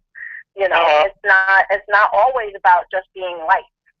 Because as human beings, we aren't. We're we come from, we have that shadow side. And even as a light worker, and a lot of people frown upon that on YouTube, where they're just like, oh no, you should always be positive, and that's not realistic. So I think that would be really awesome to be able to do that on radio, where you could just be real, and then if people want to listen, amazing. And if they don't dive with it, or if that doesn't resonate with them, then they could just not listen. You know what? While we're on the topics of being real and stuff, because I'd like to hear your opinion on this.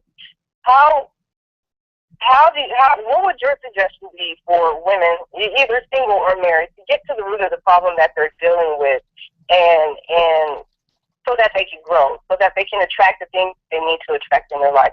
What would women yourself? You have to be accountable and own up to what is the situation. What is it that you're bringing to?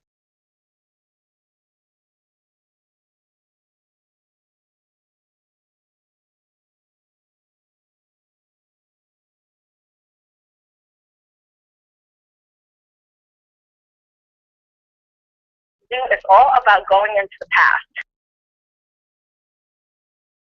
We have to go of a lot of things. A lot of misconceptions, preconceptions. People have taught us as we were growing up and put us in a box and put us in a role, and and we grew up believing those things because you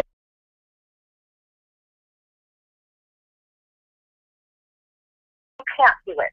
you aren't good enough, or, and so we have to be able to let go of those things in order to bring in prosperity, abundance, good, healthy relationships.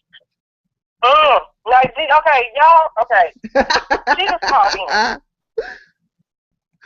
I'm going to just tell you how powerful this purple is, period. You can sit there, people can sit there and say, oh, no, she heard it. No. Glammy just said everything that was just mentioned on the first half of the show. When you're connected, it'll be repeated. And it'll be repeated that the other person will verify, and she just verified everything that was. You have to revisit your past. Mm-hmm. You have to, and you have to be willing to forgive when you were growing up. Everything. I mean, and it's it's a sad fact, and that's not putting blame on. Oh, I'm going to blame everything on my parents. Oh, I'm gonna blame everything on my family. It's not going to help you to do that, even if it's true. Because then you're just going to use that as a crutch to say, oh, wow, poor me, wow, it was so hard for me growing up, and, and I have two sisters who, they had, they were my cousins, and I called them my sisters, and they had it rough growing up, and they just used that as an excuse when they were adults to really just be very abrasive and lash out at people. And it's like how many people have rough childhoods, and they don't use that as an excuse to keep it real, or I'm just being honest with you, and of course they're not being honest. They're talking down to you. They're being condescending, and it's all in how you look at it, and to do it the right way is to just let go of things, and you can't hold on to it and use it as a crutch or use it as an excuse. Not to expand. Not that bad things didn't happen to us when we were kids, but we're here for a learning experience, and the only way that we're going to do that is that we have to get beyond, the hurtful things that happen sometimes, not always, to us as kids, and say, okay, you know what? That's what happened. I have to forgive. Number one, forgiveness is huge. If you ever want to have, amazing things in your life. And, a lot of times my clients, they don't want to hear that because they've been hurt deeply and traumatic to move forward and to bring, don't have forgiveness in school. And what happens is everything goes in that. And so if all your energy is going into that black hole, well, then how can you fill it? Emptiness that's there, and as women, I think that we're good about as a coping mechanism.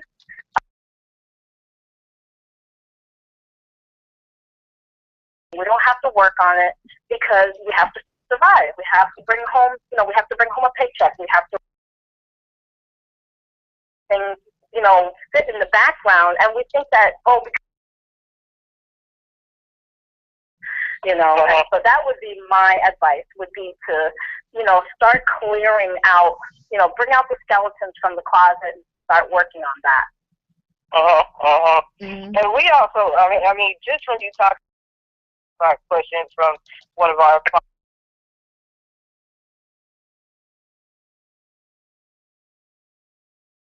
big shout out to Bebe here in the chat room as well. But LaShantre's asked, she's heard people say, it can be worse, and which is good that she mentioned that, and why Diyah had talked about words and how powerful words are. And sentence structure is even so important. Now, when you break that sentence down, it can be. You've already called what can happen into your life. It can be worse.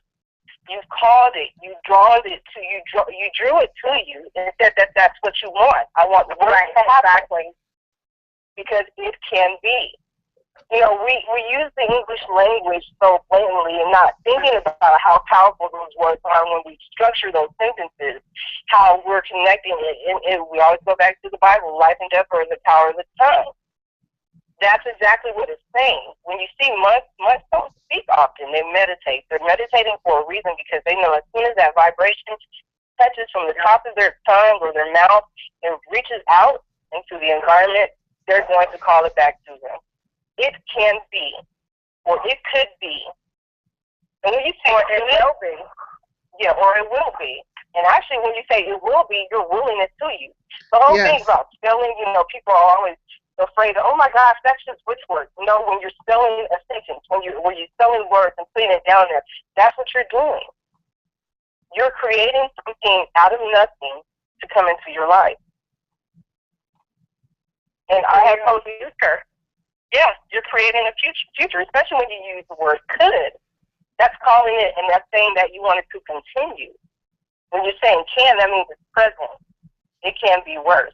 Present is going something. I bet you, as soon as you wake up, walk around the corner, worse is going to meet you right there. Oh yeah, absolutely, absolutely, and that's one of the things I always tell people. Like, oh, I can't. Can it get any worse? I'm like, don't say that. I'm like, don't say that because you will find out. You will find out in a heartbeat.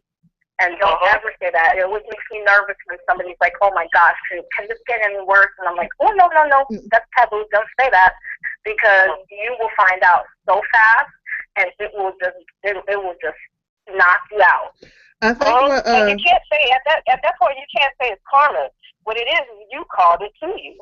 Yeah, you can't, some people, they like to say it's the devil. No, it's not the devil. It was you at that moment when you put that word out there and called it into existence. What were you about to say, Diyah? I'm sorry. No, I'm saying what people miss is that the universe's job is to answer your desires. So when you ask something in a question form, obviously they understand it's a question form and their job is to answer. They answer a question quicker than a statement, especially when it's a lot of emotions and whatever is behind it. They don't understand whether it's negative emotions or positive emotions. To them, it's just an emotion. To the universe, it's an emotion.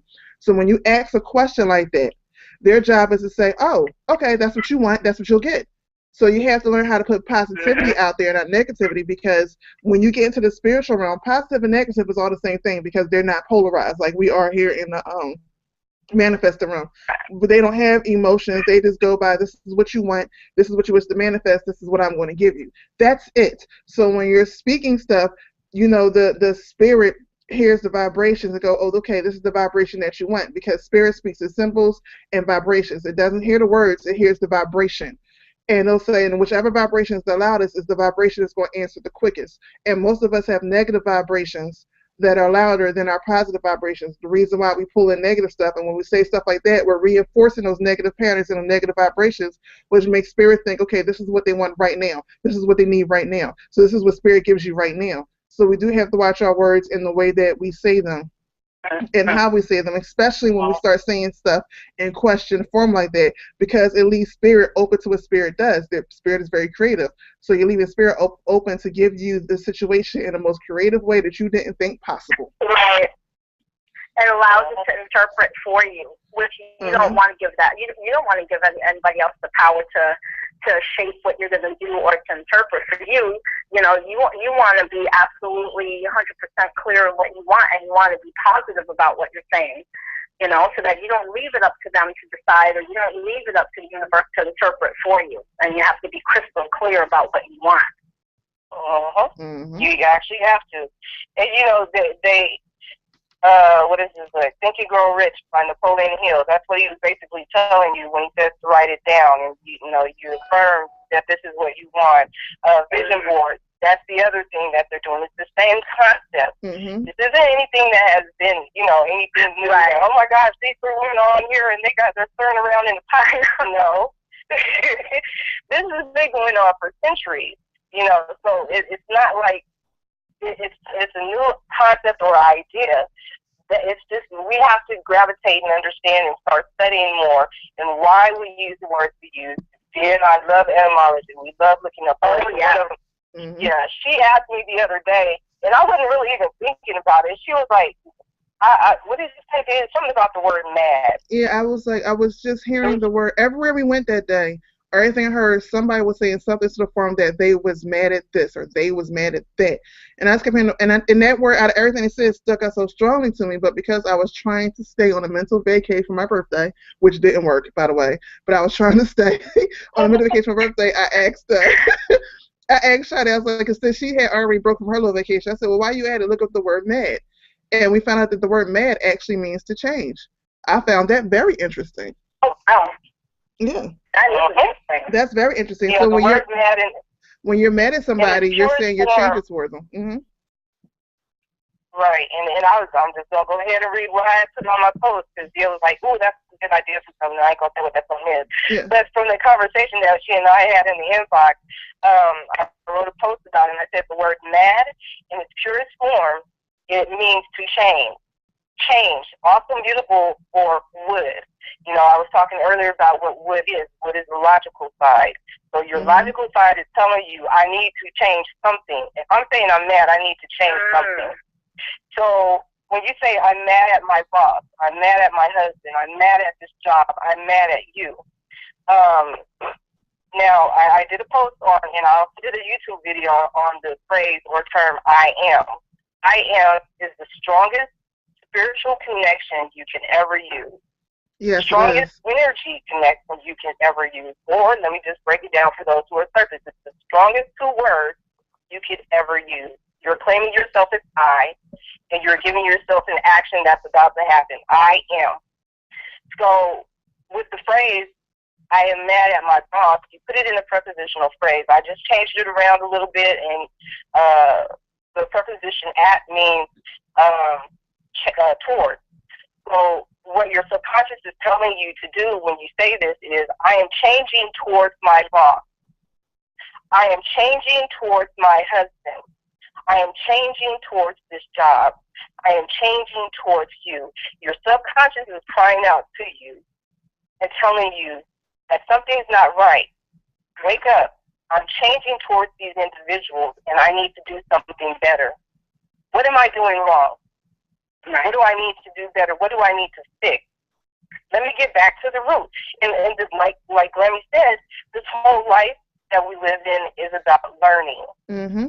So when you're saying that you're mad, you got to go back to the root as to why I am mad. What was that initial thing as a child that made me mad? What is that connecting to say that I'm mad or say that I need to change? What was it I didn't like about myself as a little kid that I needed to change? What made you feel powerless? Yeah. And, you know, and then you have to resolve that so that, you change how you react to things. Because a lot of times it's how you react to something. It may not necessarily be what other people are doing. It's how you're reacting, and you're reacting because of an old pattern or paradigm or old behavior from something from a situation that's not even that's in the past. It's not even now. But we programmed ourselves to react in that way. And it hinders you, it really it definitely kind of binds you. She said tie and bind. Girl, we can go into tie and bind. Girl, let's go. I ain't gonna do it. My phone wants to act up right now because we're getting too truthful. But anyway, for those who are listening, you guys got 16 minutes to call at 347-202-0388. Press the number 1. 347-202-0388. We love having the ladies here in the chat room, Bebe and LaShantreese. And of course, we love having Glammy on the line as well. Like I said, this woman has got some knowledge and insight. Don't forget this is YouTube. Nothing new to her either. Don't forget YouTube. What? For those who want to listen, and for those who want to comment into the conversation, call the number 347-202-0388. For those who just want to listen in, because we are down to 15 minutes, and we might go into a little bit of overtime. If you just want to listen in and be a part of the chat room, go to our YouTube page, which is streaming live now on our YouTube page, which is youtube.com/Gumbo Cafe. You can still listen to the overtime over there. You will not be able to participate in it, but you can still listen to it and be a part of the chat room. I love how the spirit works, man. Anyway, y'all say something else while I fix this phone over here because it's tripping. Well, since I have Add some Glammy more on the to it phone, because you guys are lightning. I'm going to say, since I have Glammy on the phone, and Glammy, for y'all don't know, is one of the few people who I will let read for me. And by few, I mean there's literally 3, sometimes 4, but mostly 3 that I let read for me on a regular basis. And Glammy is one of them. So Glammy, go ahead and tell them exactly what it is you do and your website.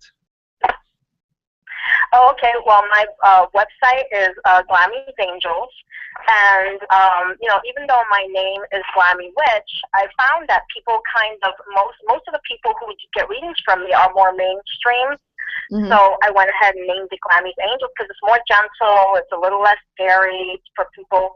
And, I have a couple different readings on there. I have my favorite ones are my relationship spread, and the spread that I have is the soulmate spread, which is who is your perfect partner? Like, who is it that you're looking for? What does that person look like? How soon are you going to meet them? And, I'm a true romantic at heart. So those are my favorites. But I have I have a couple other ones too. So if you want to watch a YouTube video, Glammy Witch on YouTube, and if you want a reading, then it's glammysangels.com. And did you tell them about the harvest event? Yes, I did. But I'll tell them again for those who don't know. Yes, I know. See, I have more than one person getting on me to make sure that I open up about what I do. But for those who don't know, Glammy is the featured reader that I have in my event. She is the one who will be doing the live readings during the live hangout. And as I said, she did give the options to have private or live, but she loves to do live. Me and her love working with that chaotic, right in this moment energy. We love that. So she loves to do more live readings. And as you can see, it's amazing. Yes, and as you can see, she knows her stuff. And one of the things that I love is that, because a lot of people always say, why do you promote other readers? It's because we all read different ways. Glammy has the relationship thing down as far as learning how to manifest and harvesting your abundance. That's all me. I can get you where you need to be. Glammy, as far as once you learn how to do that, okay, this is when now you want to manifest a relationship, okay, she can get you where you need to be in that particular genre. And basically, I love Glammy. Glammy knows I love her. I love you, Glammy. And I just was like, I remember when I first met Diyah, and I was like, I don't know if she likes me. I don't know if she really likes me, because she's like very abrupt, and she's very like, there's no, she's not warm and fuzzy, and so I don't think she really digs me, But I really like her. Don't worry, you weren't the only one that felt that way. Yeah. But it was like, you see, it's not just me. Oh, it's not just you. It's not. That's why she's laughing. Yeah, he knows. She knows. See, that's why I do not turn myself as that's why I don't turn myself as a relationship expert, because I'm more about abundance and harvesting your abundance. You got to be a little rude sometimes. Right. Exactly. You got to learn how to be a little rude and be like, hey. You want warm and fuzzy, you come over to me. Yes. You want to know about the more logical, the more masculine side of finance, and things like that. I mean, I tell you, we did an event with Diyah last year, Marion and I, and we asked Diyah to be a part of it, because she had just told us, of course, she was not telling us, that she was doing, is it the natal chart, the mini chart? Yeah. And let me tell you, all of our clients who signed, all of our clients that had signed up, we had them before in other events, and they could not believe how that little mini chart was so accurate for their finances. They were just like, they were really blown away. And and I was like, girl, where are you hiding this stuff? Same thing. So she had to be pushed to get out there too. So she, who you telling? She knows it. Yeah, exactly. And those shirts actually, those shirts I told her like years ago. I said, Diyah, you're a teacher. I am not. I am not a teacher. Stop calling in on me. I am not. I don't know what you're talking about. Yes, you're a teacher.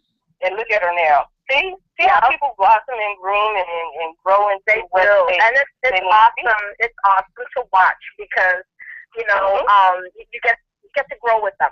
Like we all get to grow with each other, and we all get to see where we started, and then we get to see where we've come. And sometimes I think what's good about that is that they will cry a little bit and be like, oh. I'm not where I want to be. I haven't gotten as far as I want to go. I'm not happy about this. And, since we've been there from the beginning, we can turn around and say, hey, look how far you've come. I mean, you can, you cannot complain. You've come a long way. Like, that's for all of us, So sometimes we need our sisters to kind of smack us upside the back of the head and say, hey, what are you talking about? Look how much you've done. Look how far you've come. When you're crying and you're like, oh, poor is me, woe is me, And that's what's great about creating these circles and working with each other is that, working like a sisterhood, like the way sisters are supposed to be. Girl, if you don't get out of my head right now, you are just so in my noggin. I don't even have to say it now. You say it. Go ahead. Continue. Yeah, no, it's true. It's like, and the thing is that, we all have, we have difference of opinions. We're all very, very opinionated. But the thing is that we can always disagree and maybe get into a little, fuss or, whatever. But, we just always have to have each other's backs because, nobody else is going to be there. Nobody else is going to do it for us. Our families, we were born into them. And so we didn't get that option to pick who we wanted to have our back, But as adults, we get to pick and choose who we want as our family, who we want as our sisters, And so even if we get pissed at each other and, you get mad, the thing is that we will always have each other's back. Don't have nobody talk bad to your sister because, that's only reserved for you. So you better watch out, because we always have each other's back, and we always have to raise each other up. We have to, that's our job for each other is that when one of us is feeling down or when one of us is not meeting our potential, to kind of be there for the other person and give them a little kick in the ass and say, hey, you know what? You're too strong for this. Let's go. Get up. Exactly. See? Beautiful. That's just beautiful, y'all. 8 minutes, and we hadn't even, and while you're talking about sisterhood, that reminded me, our other main topic was matriarchy versus patriarchy. So, ooh, good. Yeah. Oh, I like that. Oh, wait, so Glammy, Glammy, are you sticking around? Because I know this is supposed to be a bit time. That. Let me tell you. Cool. I can talk on that. Okay. Before we do that, let me go ahead and announce to everybody who's in the chat room. Call in. The number is 347-202-0388. Press number 1 if you do want to say something, or you just want to sit here and listen to what we have to discuss about matriarchy and patriarchy. But 347-202-0388. Also, for Diyah, you were saying, and YouTube, they're not able to what now? For my YouTube, phone was tripping when you said that. Oh no, for YouTube, you're still able to listen in. You just won't be able to make your comment known as far as live on the air. So if you want to have the option to be live on the air with us and state your comments, again, the number is 347-202-0388. If you just want to listen in and be able to interact with us in the chat room, because we have another chat room going for the YouTube page, go to the YouTube page, which is youtube.com/Gumbo Cafe. Again, that's youtube.com/Gumbo Cafe if you just want to listen in and interact with us in the chat room. If you would like the option of actually speaking up during the time that we're talking, then call in the number again, which is 347-202-0388, and press the number 1 when you're ready to talk. Yeah, you guys got 7 minutes to call in, so call in before it goes into OT. Now, yes, the lovely matriarchy, patriarchy situation going on. We see this all the time on Facebook. People always trying to go towards this. Maybe just throw it like it's supposed to be like. I was watching in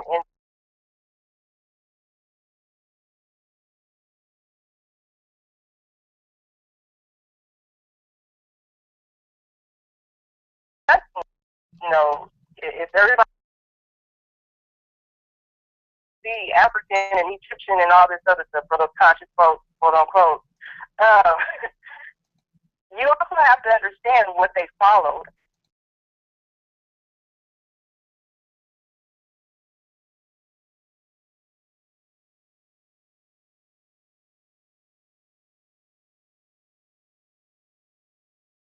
And the paintings and all of that, the woman who worked alongside, she was considered equal. Now, when there was one part of the documentary where it said, you know, the way the women wore their wigs. It had a part in the front with over their face, and the men had their wigs a certain way. Until they were gaining wisdom and understanding, they turned around and wore the wigs that the women wore. That was just their way of saying that I am connected to both the left side and the right side, and I understand the purpose of femininity. I understand the purpose of the female goddess. And they didn't deny that, because they knew that that's what life, you know, in order to work in life, you see the beetle that they use, the cherub. But, no, not cherub. It's the beetle that the representation side of the brain. If you look at all of the artifacts that come from Africa or from Egypt, they were saying that we communicate, we respect, know that we have to work together in order for our environment as a whole to grow. Now, you had something you wanted to say real quick, and I need some water. So go ahead and say it. You know, one of the things that Marion and I had, you know, going back and doing a little bit of past life regressions, and you know, was that you know, one of the things that we had done was that we were part of a matriarchal line.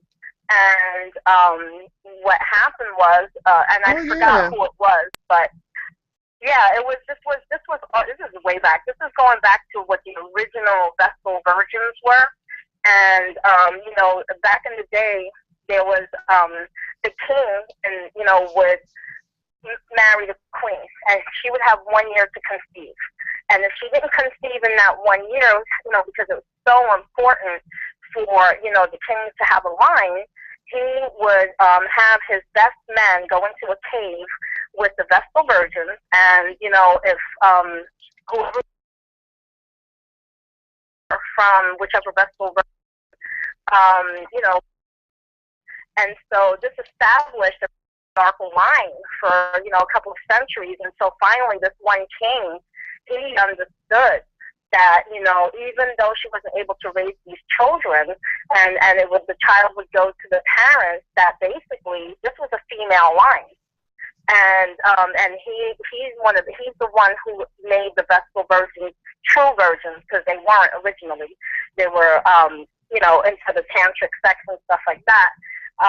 But he put a stop to it, and he cut that whole matriarchal line because he didn't want to see, you know, them be in power, or them, you know, them to have you know, a motherly line instead of a patriarchy. So I thought that would be interesting. Yeah, and they all. Go ahead, Diyah. I would say that part actually is the patriarchy, because it's not going by the mother, it's going by the father, and whichever woman got pregnant first. It's actually that's like part of the era where the trick is, where people still think it's the matriarchy, but that part actually is part of the patriarchal takeover, where it was still one man and many women, and no matter what, he knew that child was his. Within the matriarchal, the father never mattered. All that mattered was the mother had a child. So that's part of the trick they do in the in-between era, when they're going back and forth and fighting whether the matriarchal or the patriarchal is going to be the head.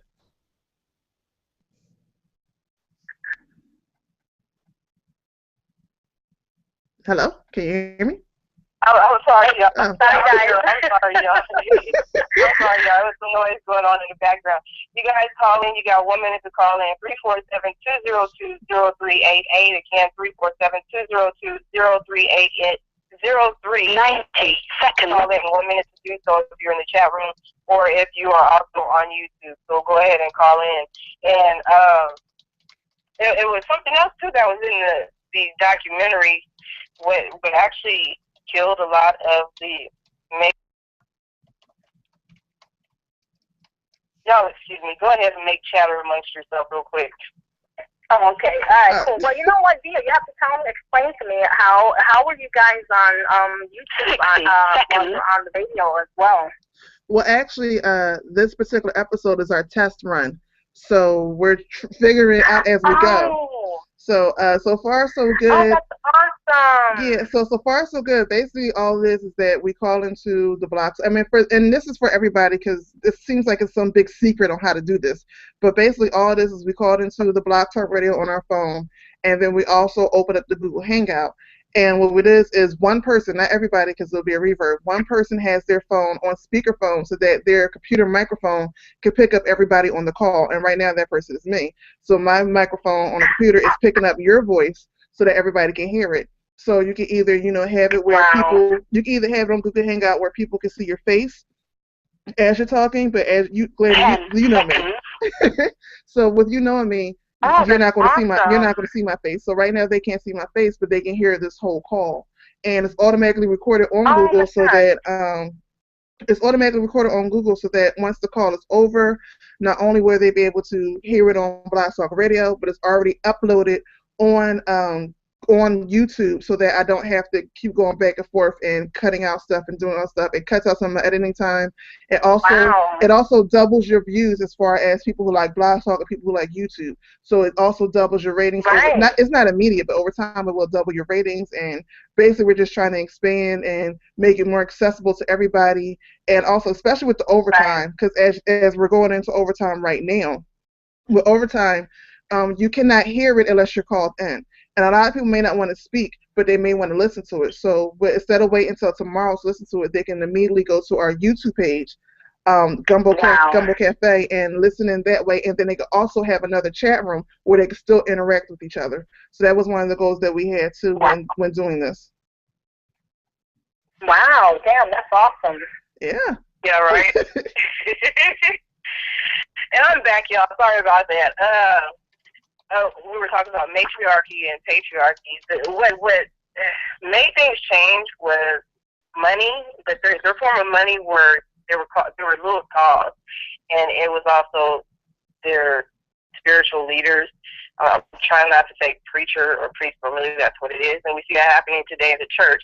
You lose the sense of what matriarch is all about because you're focused on giving this one person money so that they could have this glamorous house and big,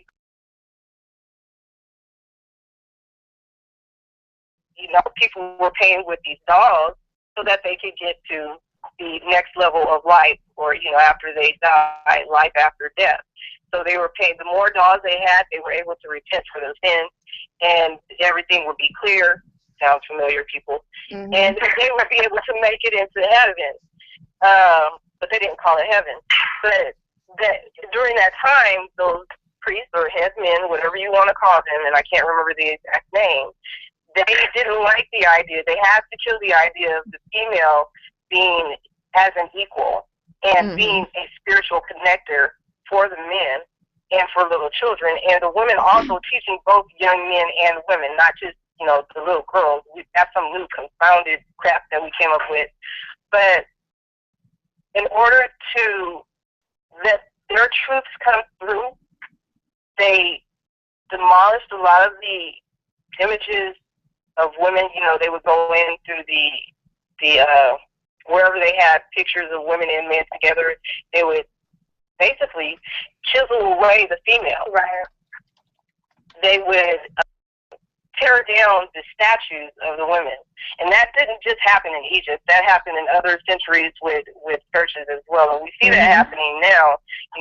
They're putting it out there. They're not telling you it's the churches that's doing that, but that's where a lot of this is coming from. A woman is supposed to be quiet. She's supposed to sit still. She's not supposed to have any voice whatsoever. And that's not the case. And when you read the Bible, and even some of the chapters that are taken out of the Bible, it shows that there were women who were over many nations. Mm-hmm. Mm-hmm. His favorite one, I think it was in the NASB, the Catholic Bible, is Tobit. Isn't Tobit? No, my favorite one is Judith. And the reason why Judith wasn't originally over the nation, but what happened was the nation started having problems, and then elders was, complaining about it and saying, what was us? And she basically was like, what the hell's wrong with y'all? And she basically just went in on them. And then she said, look, do this, this, and this, and this is what I'm about to do. And they started saying, she was like, I'm paraphrasing, obviously. because they started having complaints. She was like, look, shut the hell up. I said do this, this, and this. You do it. This is what I'm about to do. And basically, she ended up saving the nation. Another one that you hear about is what is her name? Jezebel.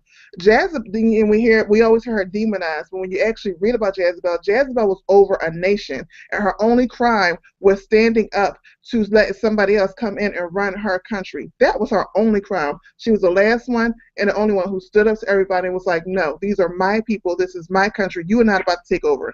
That was her only crime, and that's where we get this whole Jezebel spirit and stuff from. So again, like, me and Shani both love the Bible because we read it from every angle. We see the stuff that most people don't see, the stuff that people don't get when they just read in the literal. And when you read it, it's so many different angles to take it from. So we see other different angles coming from that. But as she was saying, it's in there about the patriarchal and the matriarchal. And the one thing I did want to go back to, because most people get confused when they start talking about Egypt and the Pharaoh. In origin, the Pharaoh was the priest. So when you start bringing in pharaohs, you're automatically bringing in the patriarchy. I want people to understand that, because in origin, the Pharaoh was the priest.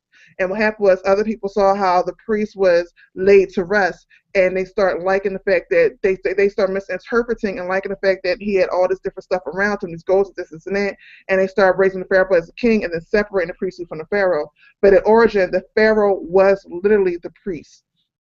And once you start having a pharaoh, that's where the patriarchy came in. But I just wanted to make that clear. I love all the knowledge that you have on the Bible and the history. I mean, I could listen to it all day. It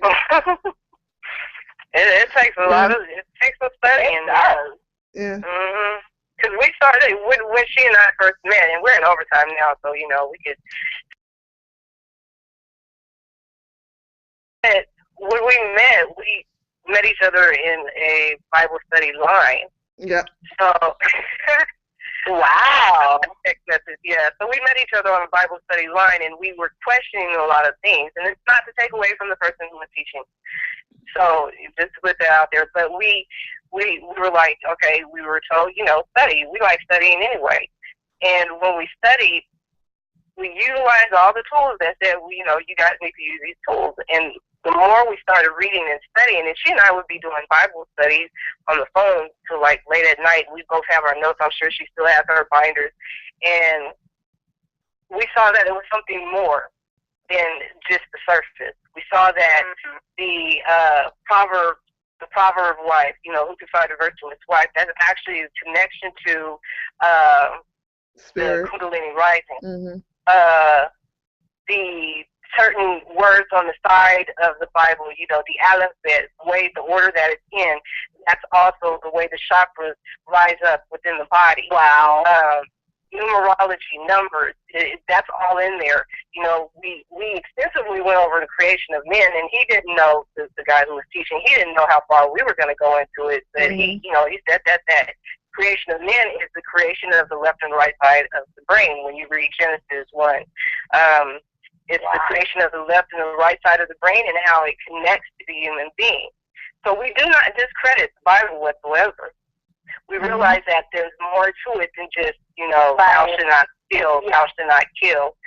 There's so many layers within it, and even to this day, when you pick it up and read it, it's like, wow, okay, that's something new. Hey, yeah, like most of the time, it still relates to who you are. Yeah, most of the time when you're reading stuff, it's talking about characteristics. It doesn't literally mean this particular person. It's talking about a characteristic, or it sometimes may represent a time frame, because the Bible is funny like that. It goes back and forth. But most times it's representing a characteristic, which doesn't necessarily mean what it literally says. The other thing that I want to say that I'm going to put out there, and me and Shani still have not talked about to this day, is that when we first met, we both knew way more than what we was going to say, and we was very leery in the beginning about how much we shared with each other. We both played a little bit stupid. Oh, I'm sure. Yeah, because it's religion and talking about the Bible, those are really touchy things, and you could really set somebody off. It's not even the Bible. It's not even the Bible. She's not even talking about the Bible. At this point, what she's saying, Glary, is our extensive background in other metaphysics. things. Yeah, and other things. Oh, yeah, totally. Yeah. Yes. because I wouldn't explain it to her, and because I'm trying to get a feel for Diyah, and it's like, who is that? Right, totally. That's what I'm saying. I mean, you don't want to say something to somebody, and they're all about the traditional Bible, and you try to throw something else out there, and then have them be like, freak out and be like, what are you talking about? I'm like, no, I'm just trying to explain this metaphysical side to you, and you just got to be careful with people because some people are just they just take things so literal. Yeah. Mm-hmm. They'll take it literal. They'll call themselves chastising you. They'll call you a witch. Oh yeah. What I turn around and say is, you're a witch too. You follow a certain standard every Sunday. You're doing rituals every Sunday. That's right. So that's right. When you're writing, when you learn how to spell in school, you're casting a spell. So it's not like anybody is taken away from it. We're all accountable for this. It's not anything new. I mean, and they have altars. They have incense. Mm-hmm. They have certain prayers that they have to say before they do certain, whatever holiday it is. Exactly. A certain set way that they do things. So, they also raise energy. Yeah. They raise energy, what they call praise and worship. They raise energy during this time, and it's a certain pattern that they go through during praise and worship, that you go through in any praise and worship in order to raise energy. And then when they quote unquote start feeling the Holy Ghost, that's when they start speaking. It's the same thing when you're at home. It's a certain pattern that you go through where normally, as far as praise and worship is concerned, you start moving fast and then it slows down and the tones go from a deep bass up to more of a soprano, and then you start hitting. And that's why that's one of the secrets when everybody start listening to angel stuff and angel-like music, you start hearing higher tones and soprano-like tones. It's all the same thing, and people don't realize it. So to say one is demonized and the other one is not, is basically just to be caught up in the doctrine, not the actual thing, but the doctrine which is taught to keep people separated. Right, and that's the whole thing with patriarchy right now, and the whole concept of patriarchy and matriarchy. We naturally follow the standard of matriarchy. It's just that people don't want to see it. I know both of you all are married. I'm just going to ask the question. I already know what it is, but I'm going to ask you again. Who is it? Glenn, you can answer first, but who is it that takes care of within the home? Is it you or your spouse? Me. Takes what, the care of the children, or? Yeah, the home. The home. The children? The home. Oh, yeah. Everything? Yeah, me. Okay. Deal with you, is that you or the husband? Me. Okay, and I'm bringing it back to like the beginning of the show, how the left and the right work together, the left side and the right hemisphere of the brain. When there's something that's going wrong in the house, do you try to fix it yourself, or do you communicate with your spouses? Ooh, it that's depends. a good one. I think it depends. If it's something simple where I don't have to bother him, I'll try to do it myself. I'd rather just do it myself. But if it's something big, yes, I would rather. Yeah, just because you just don't want to, you don't want a big to do. Yeah. So same thing. I'll just try to do it myself. But otherwise, then if I can't, then of course, I'll be like, okay, can you do this? Can you handle it? And do you? Let's see. What's the next question? Because I want to make sure I form this correct. Because right now what you guys are saying is you're utilizing the creative side and the logic side in order to keep a happy home. Again, that goes back to within, as above, so below. Your left side and your right side is communicating with each other. There are other times where the right side will stand out a little more, but it still comes back to the left. It still comes back to logic, and it still flows in oneness or completeness. And that's what you see when you see people who are married. How long have you been married, Glenn? 27 years. See, that's a beautiful thing. Diyah, how long have you been married? 9 years. Dang, that's beautiful. And you hear people say that marriages can't work and divorces are going on and all that. And let me just ask, and I'm not trying to get too personal, but what is it you guys do? Do you guys communicate when it's a big issue, or is it a lot of work? No, because not us. We don't. We never did. It's always been stoicism there, where I would always have, this is where my psychic abilities would always come in. Because I would have to guess everything. I would have to figure it out. I would have to take my best guess as to what was going on, you know, in his brain or in the situation or whatever was going on. And, you know, and that, you know, it gets old pretty quick, you know, when you're just like, okay, come on, talk to me, let's go, you know, let's figure this out. So, yeah, that was a real pain for a while. Mm-hmm. But now that you've gotten over that hump, though. Oh, now, just very recently, yep. So you were able to tap in, and did you find at that point you were high, your spirituality was at its peak? Or was it building into? Yeah, absolutely, because yeah, totally, because that's what brought everything to a head, was that my spirituality was being hindered and being blocked. And so once we came to that understanding, then, you know, it just took on my spirituality took on a whole nother level, completely. Mm-hmm. And it's brought even more peace within the home? Oh, absolutely. Diyah, same question for you. Yeah, at first, you know, because men, I'm not going to say it's natural. Men are taught to bottle up their feelings. So when it comes to a problem, you normally see them act it out before they talk about it. So again, it did take us a while too to get to the point where instead of him acting out, or I don't want to say acting out, that makes like a little kid, but for lack of a better word, acting out. It took us a while to get to the point where he would just say, babe, I need my space. I'll come back and talk to you later. But eventually he still had to get to the point where he was going to talk. Because in order to solve anything, we got to communicate. So even with us, it took us a while to get to that point where, you know, even if he wasn't ready to talk right then and there, he at least communicated to me that there was a problem, that it wasn't me, that it was him, and it was a problem, and that he just wasn't ready to address it right then and there. But we did set a date that if he wasn't figured out by then, we are going to address it at this date. We're just not going to leave it open-ended and 3 years later, still the same problem. We you know, say, okay, I'll give you a week, or I'll give you 2 weeks, or a couple of days, and then we'll come back to it. A couple of times it may be so imminent where I'll say, well, you got a few hours to figure this out, and then we're going to talk about it.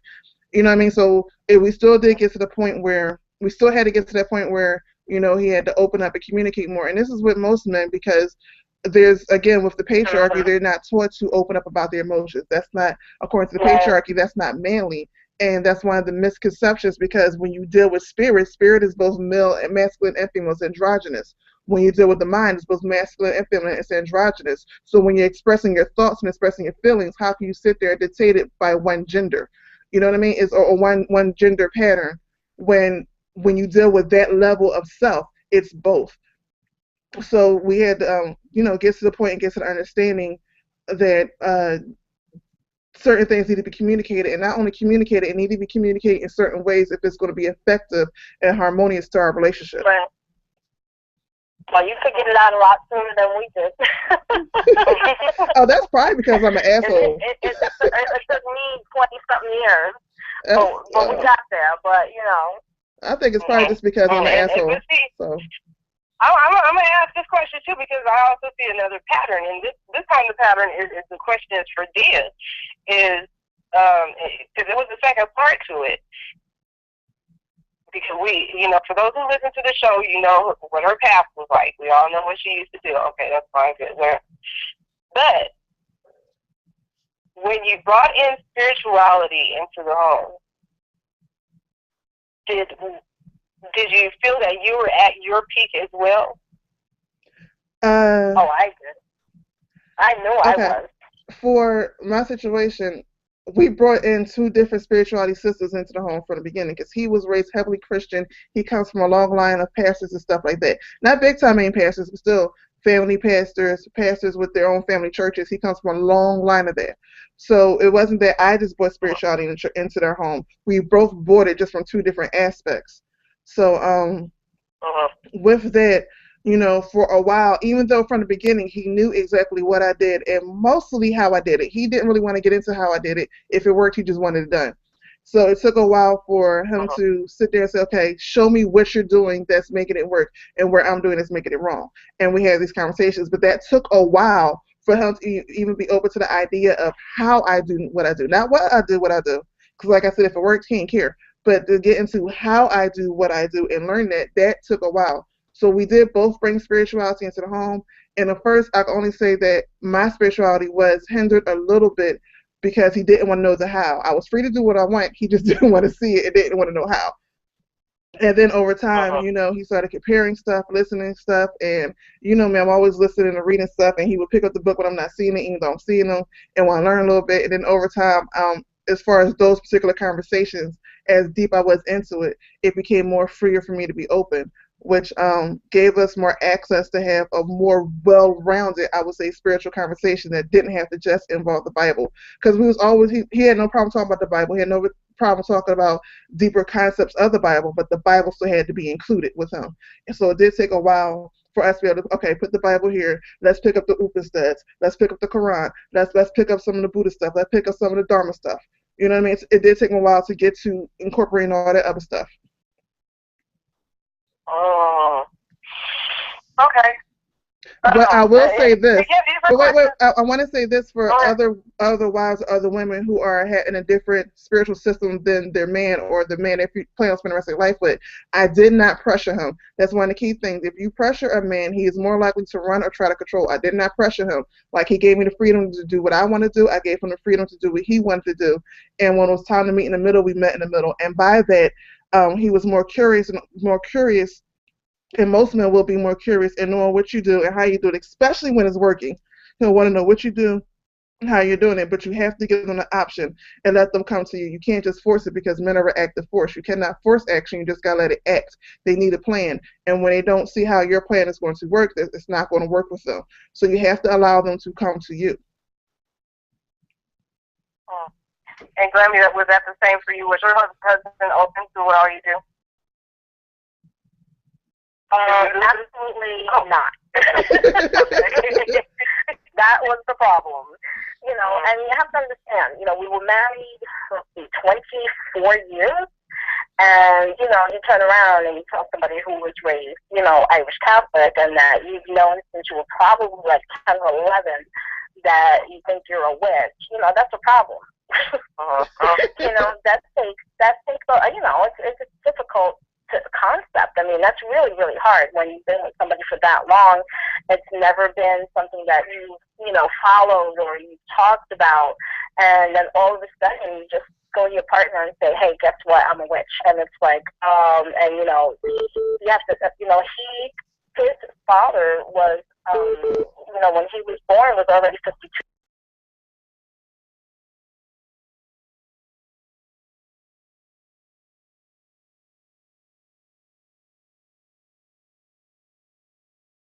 Yeah, can you hear us? We're here. Can you hear us? Oh, yeah, I got you. Yeah, okay, sorry. I don't know, I think I got disconnected there for like a second.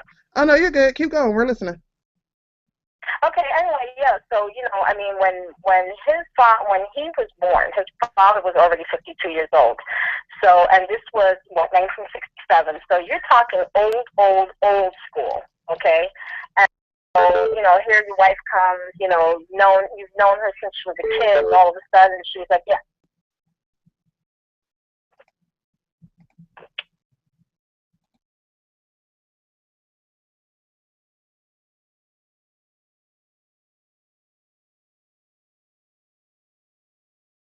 And it was difficult, but we figured it out, and it's like it definitely took a lot of reassuring that I'm not going to go out there and sacrifice animals, and he had the typical idea of what people could consider to be the definition of a witch, and so that it's all about pentagrams and black. Yes, baby. Sorry. And we figured it out, because we've been together a really long time, and it was, I had to put it that way. It's like, look, you have the things that are important to you. You have the things that matter to you in your life, for 20-something years. And, I came to mine late, and, we have to make it work. Like, we have to find a way. And so I just had to make sure that I didn't throw, I wasn't overt, and I wasn't throwing things in his face, and I wasn't, doing like crazy things. And, and he was able to accept it because he understood that, this was, finding something in your 40s You know, it completed me, and so it was either, you know, it had come to a point where I was just like, that, you know, if you're asking me if it's either you or my practice, you know, it's my practice. And so it was like, oh, okay, well, that's a different perspective. Now he had to adjust and say, okay, well, I didn't realize it was that important to you. So now we have to adjust, and we have to make it work. Wow.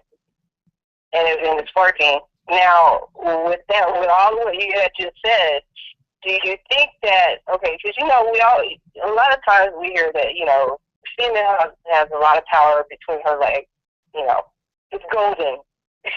They'll say stuff like that. Do you think that if those words are placed in the wrong hands, females will think that they can just use sex in order to get what it is they want in a relationship? Okay, say that again. I'm sorry, my daughter came into the room real quick, and I'm just trying to shoo her out. It's okay. When, you know, we hear people say that, you know, when a female has between her legs, it's golden. You know, diamond is very powerful or whatever. If that idea or ideology is placed in the hands of the wrong person who isn't aware of her fullness as a female, do you think that it could be a detriment? Oh, absolutely. I mean, yeah, you know, I mean, that's you know, I really wish that a lot of the things that we did back in the day to have the rights for boys when they became into adulthood and the rights that they had for girls to really teach you how important your vagina is.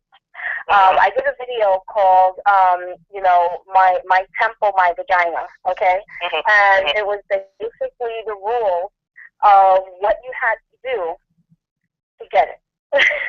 And, you know, and it was really cute, but it was just about, you know, that you're not just, you know, you're not just going to get up in there. Like, you have to, there's things that you have to do to get, you know, to enter the temple. That is something that is, you know, important and can be sacred, depending on, you know, if you're waiting until you get married, and, you know, to have that first experience. And you know, and then I wish that, you know, we had this, you know, a way of teaching young girls how important it is, you know, how it's everything. I mean, it's your inner temple, and, you know, it is really, really powerful if you respect it and you make it that way, you know, and you know, and we've lost a lot of that with, you know, with all the, you know, media and, you know, everything that's out there.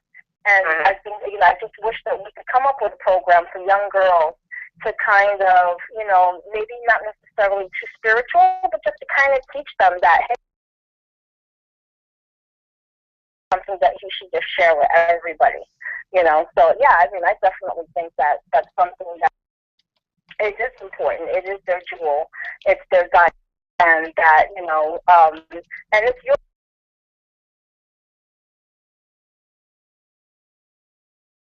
people, or you want to do this, or you want to do that, or you want to do tantric, you know, then absolutely go for it.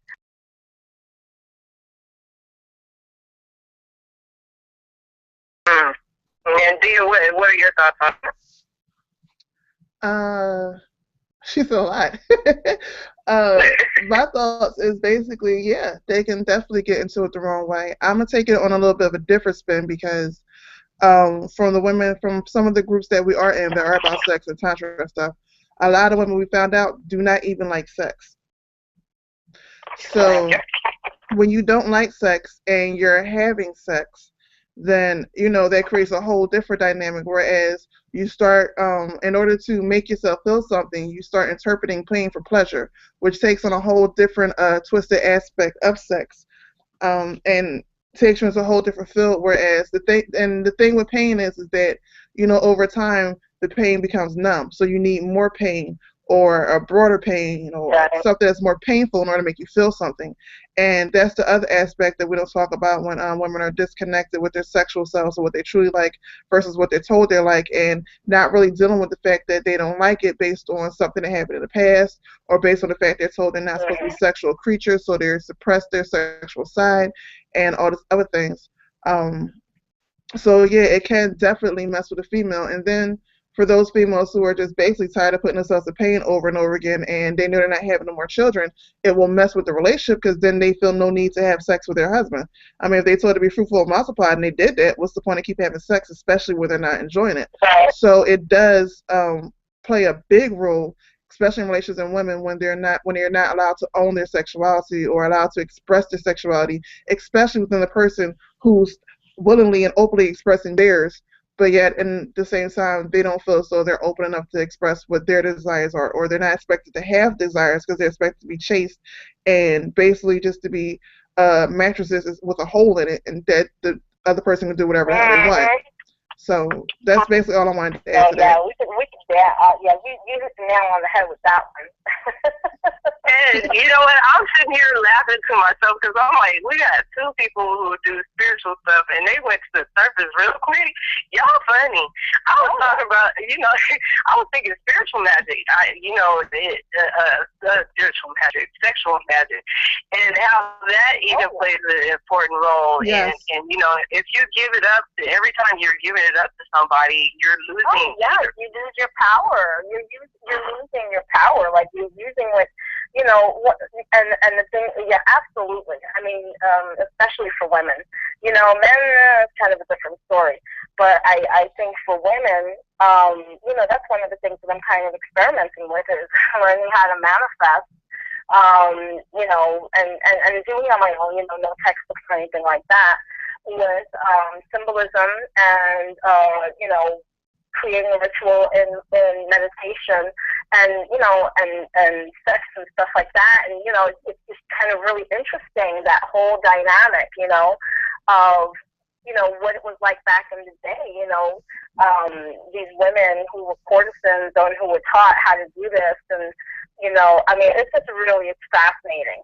But I definitely, think that, if women could be taught that, honestly, they could manifest with their vaginas, that would be really, really cool, if you handle it the right way, So I think that's fascinating.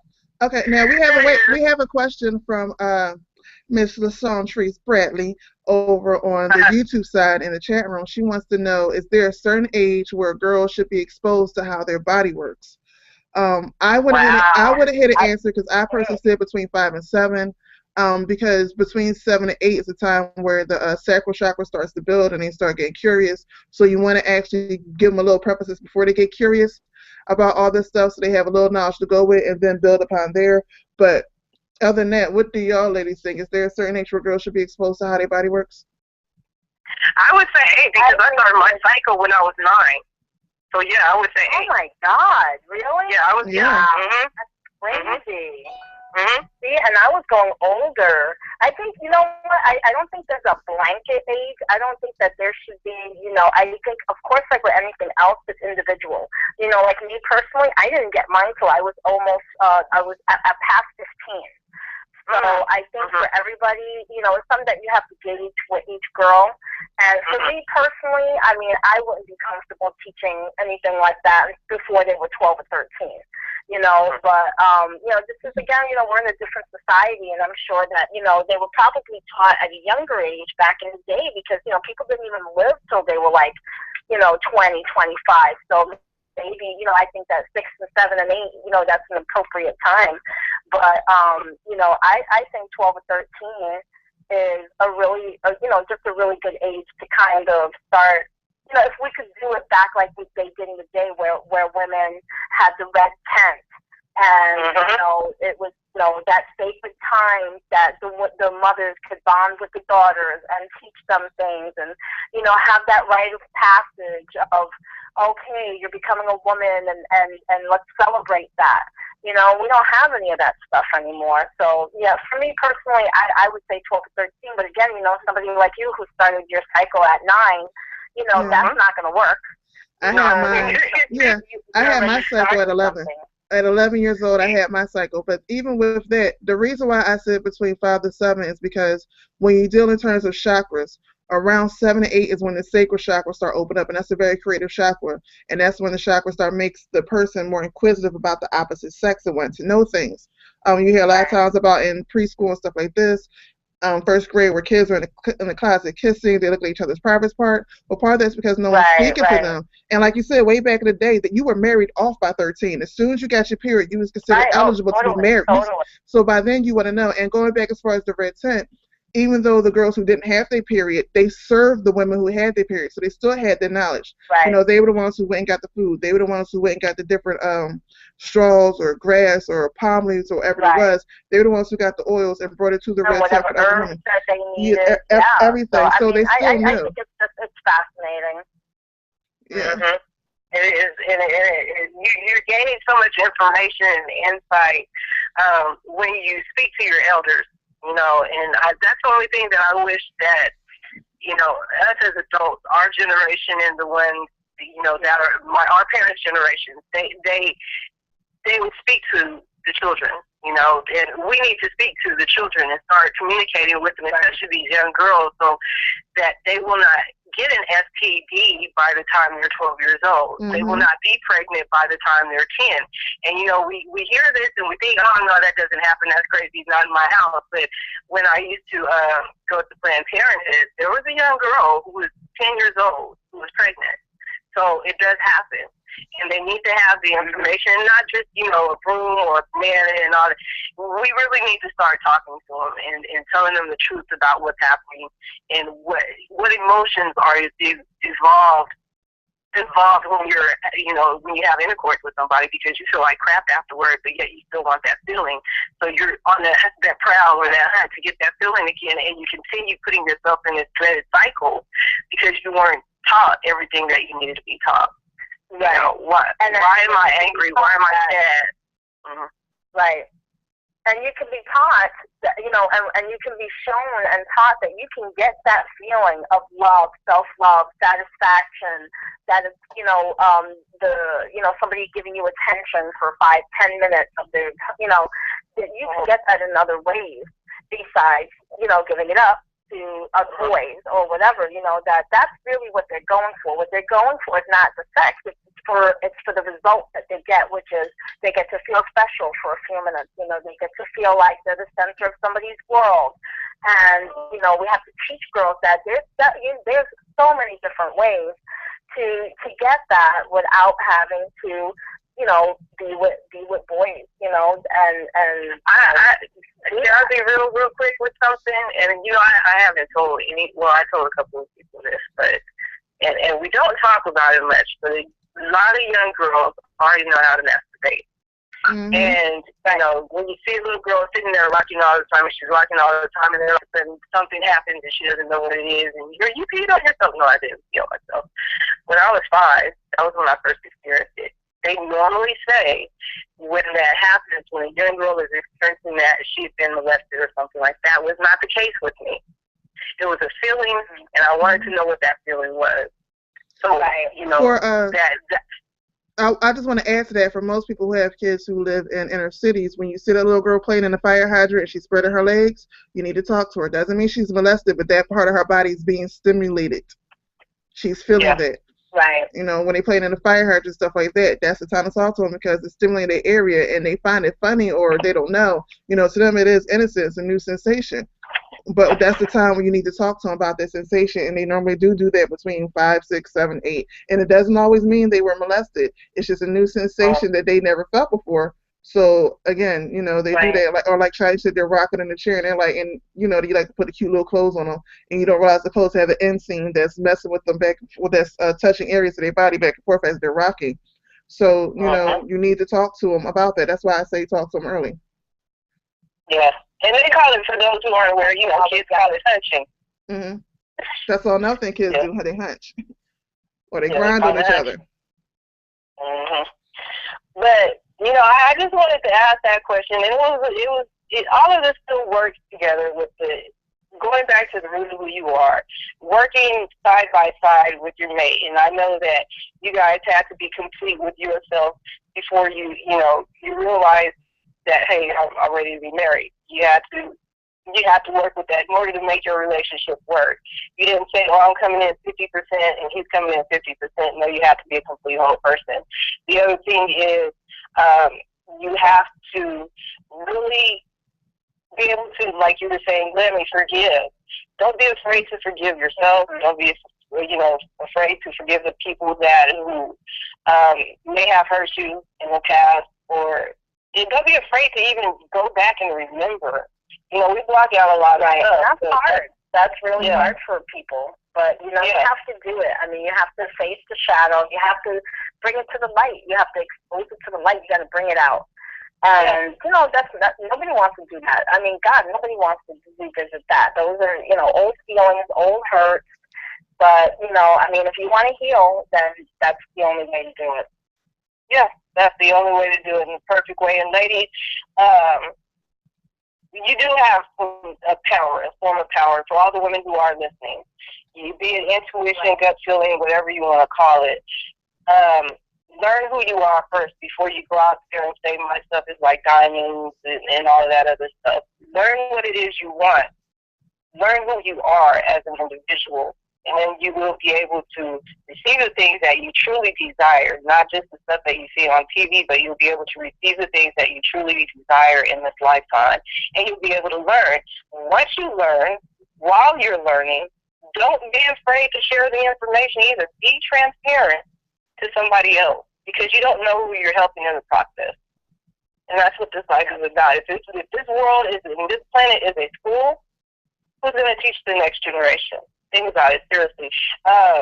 We appreciate you, Glemmy, for real, for calling in. And, of course, girl, congratulations. You're getting the amethyst mantra ball. For real, you're getting it. So you have that. That will be coming in the mail to you. I'll get all your information. And then thank you for calling in. How can people get in touch with you one last time? Girl, it is hot in this bedroom. Oh, yeah, I'm sorry. How can people get in touch? Okay, my room is like an oven right now. I don't know. Girl? I think we're just raising a lot of energy right now. I'm saying. So, it's just Glammy'sAngels.com. Okay, Glammy'sAngels.com. And then, of course, LC, LaShantris Bradley, Searching for My Star. You got to check her out, searchingformystar.com. She's always blogging about pop culture. We appreciate her sticking here the entire time tonight, even in OT. Yeah, right? Right. Wow.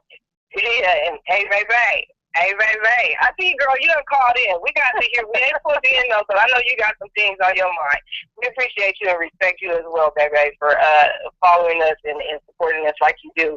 You guys, we're going to be back next week, but before we do, Diyah, one more time, how can people get in touch with you? They can get in touch with me at orioasis.com, ORISOASIS.com. Make it spirituality practical. On social media, you can find me at orioasis, ORIOASIS.com. Don't forget my Harvest Abundance event. It will only be $25 until Friday at midnight. After that, the price goes up to $43, and some of the stuff that are recently included will be dropping off because we want to give as much money as we can to the Clark family. So that is how they can find me. Also, they can find me right here every Tuesday night, 11 p.m. Eastern on the Gumbo Cafe with Shani Fenderson. So, Shani, how can they find you? How can they find me?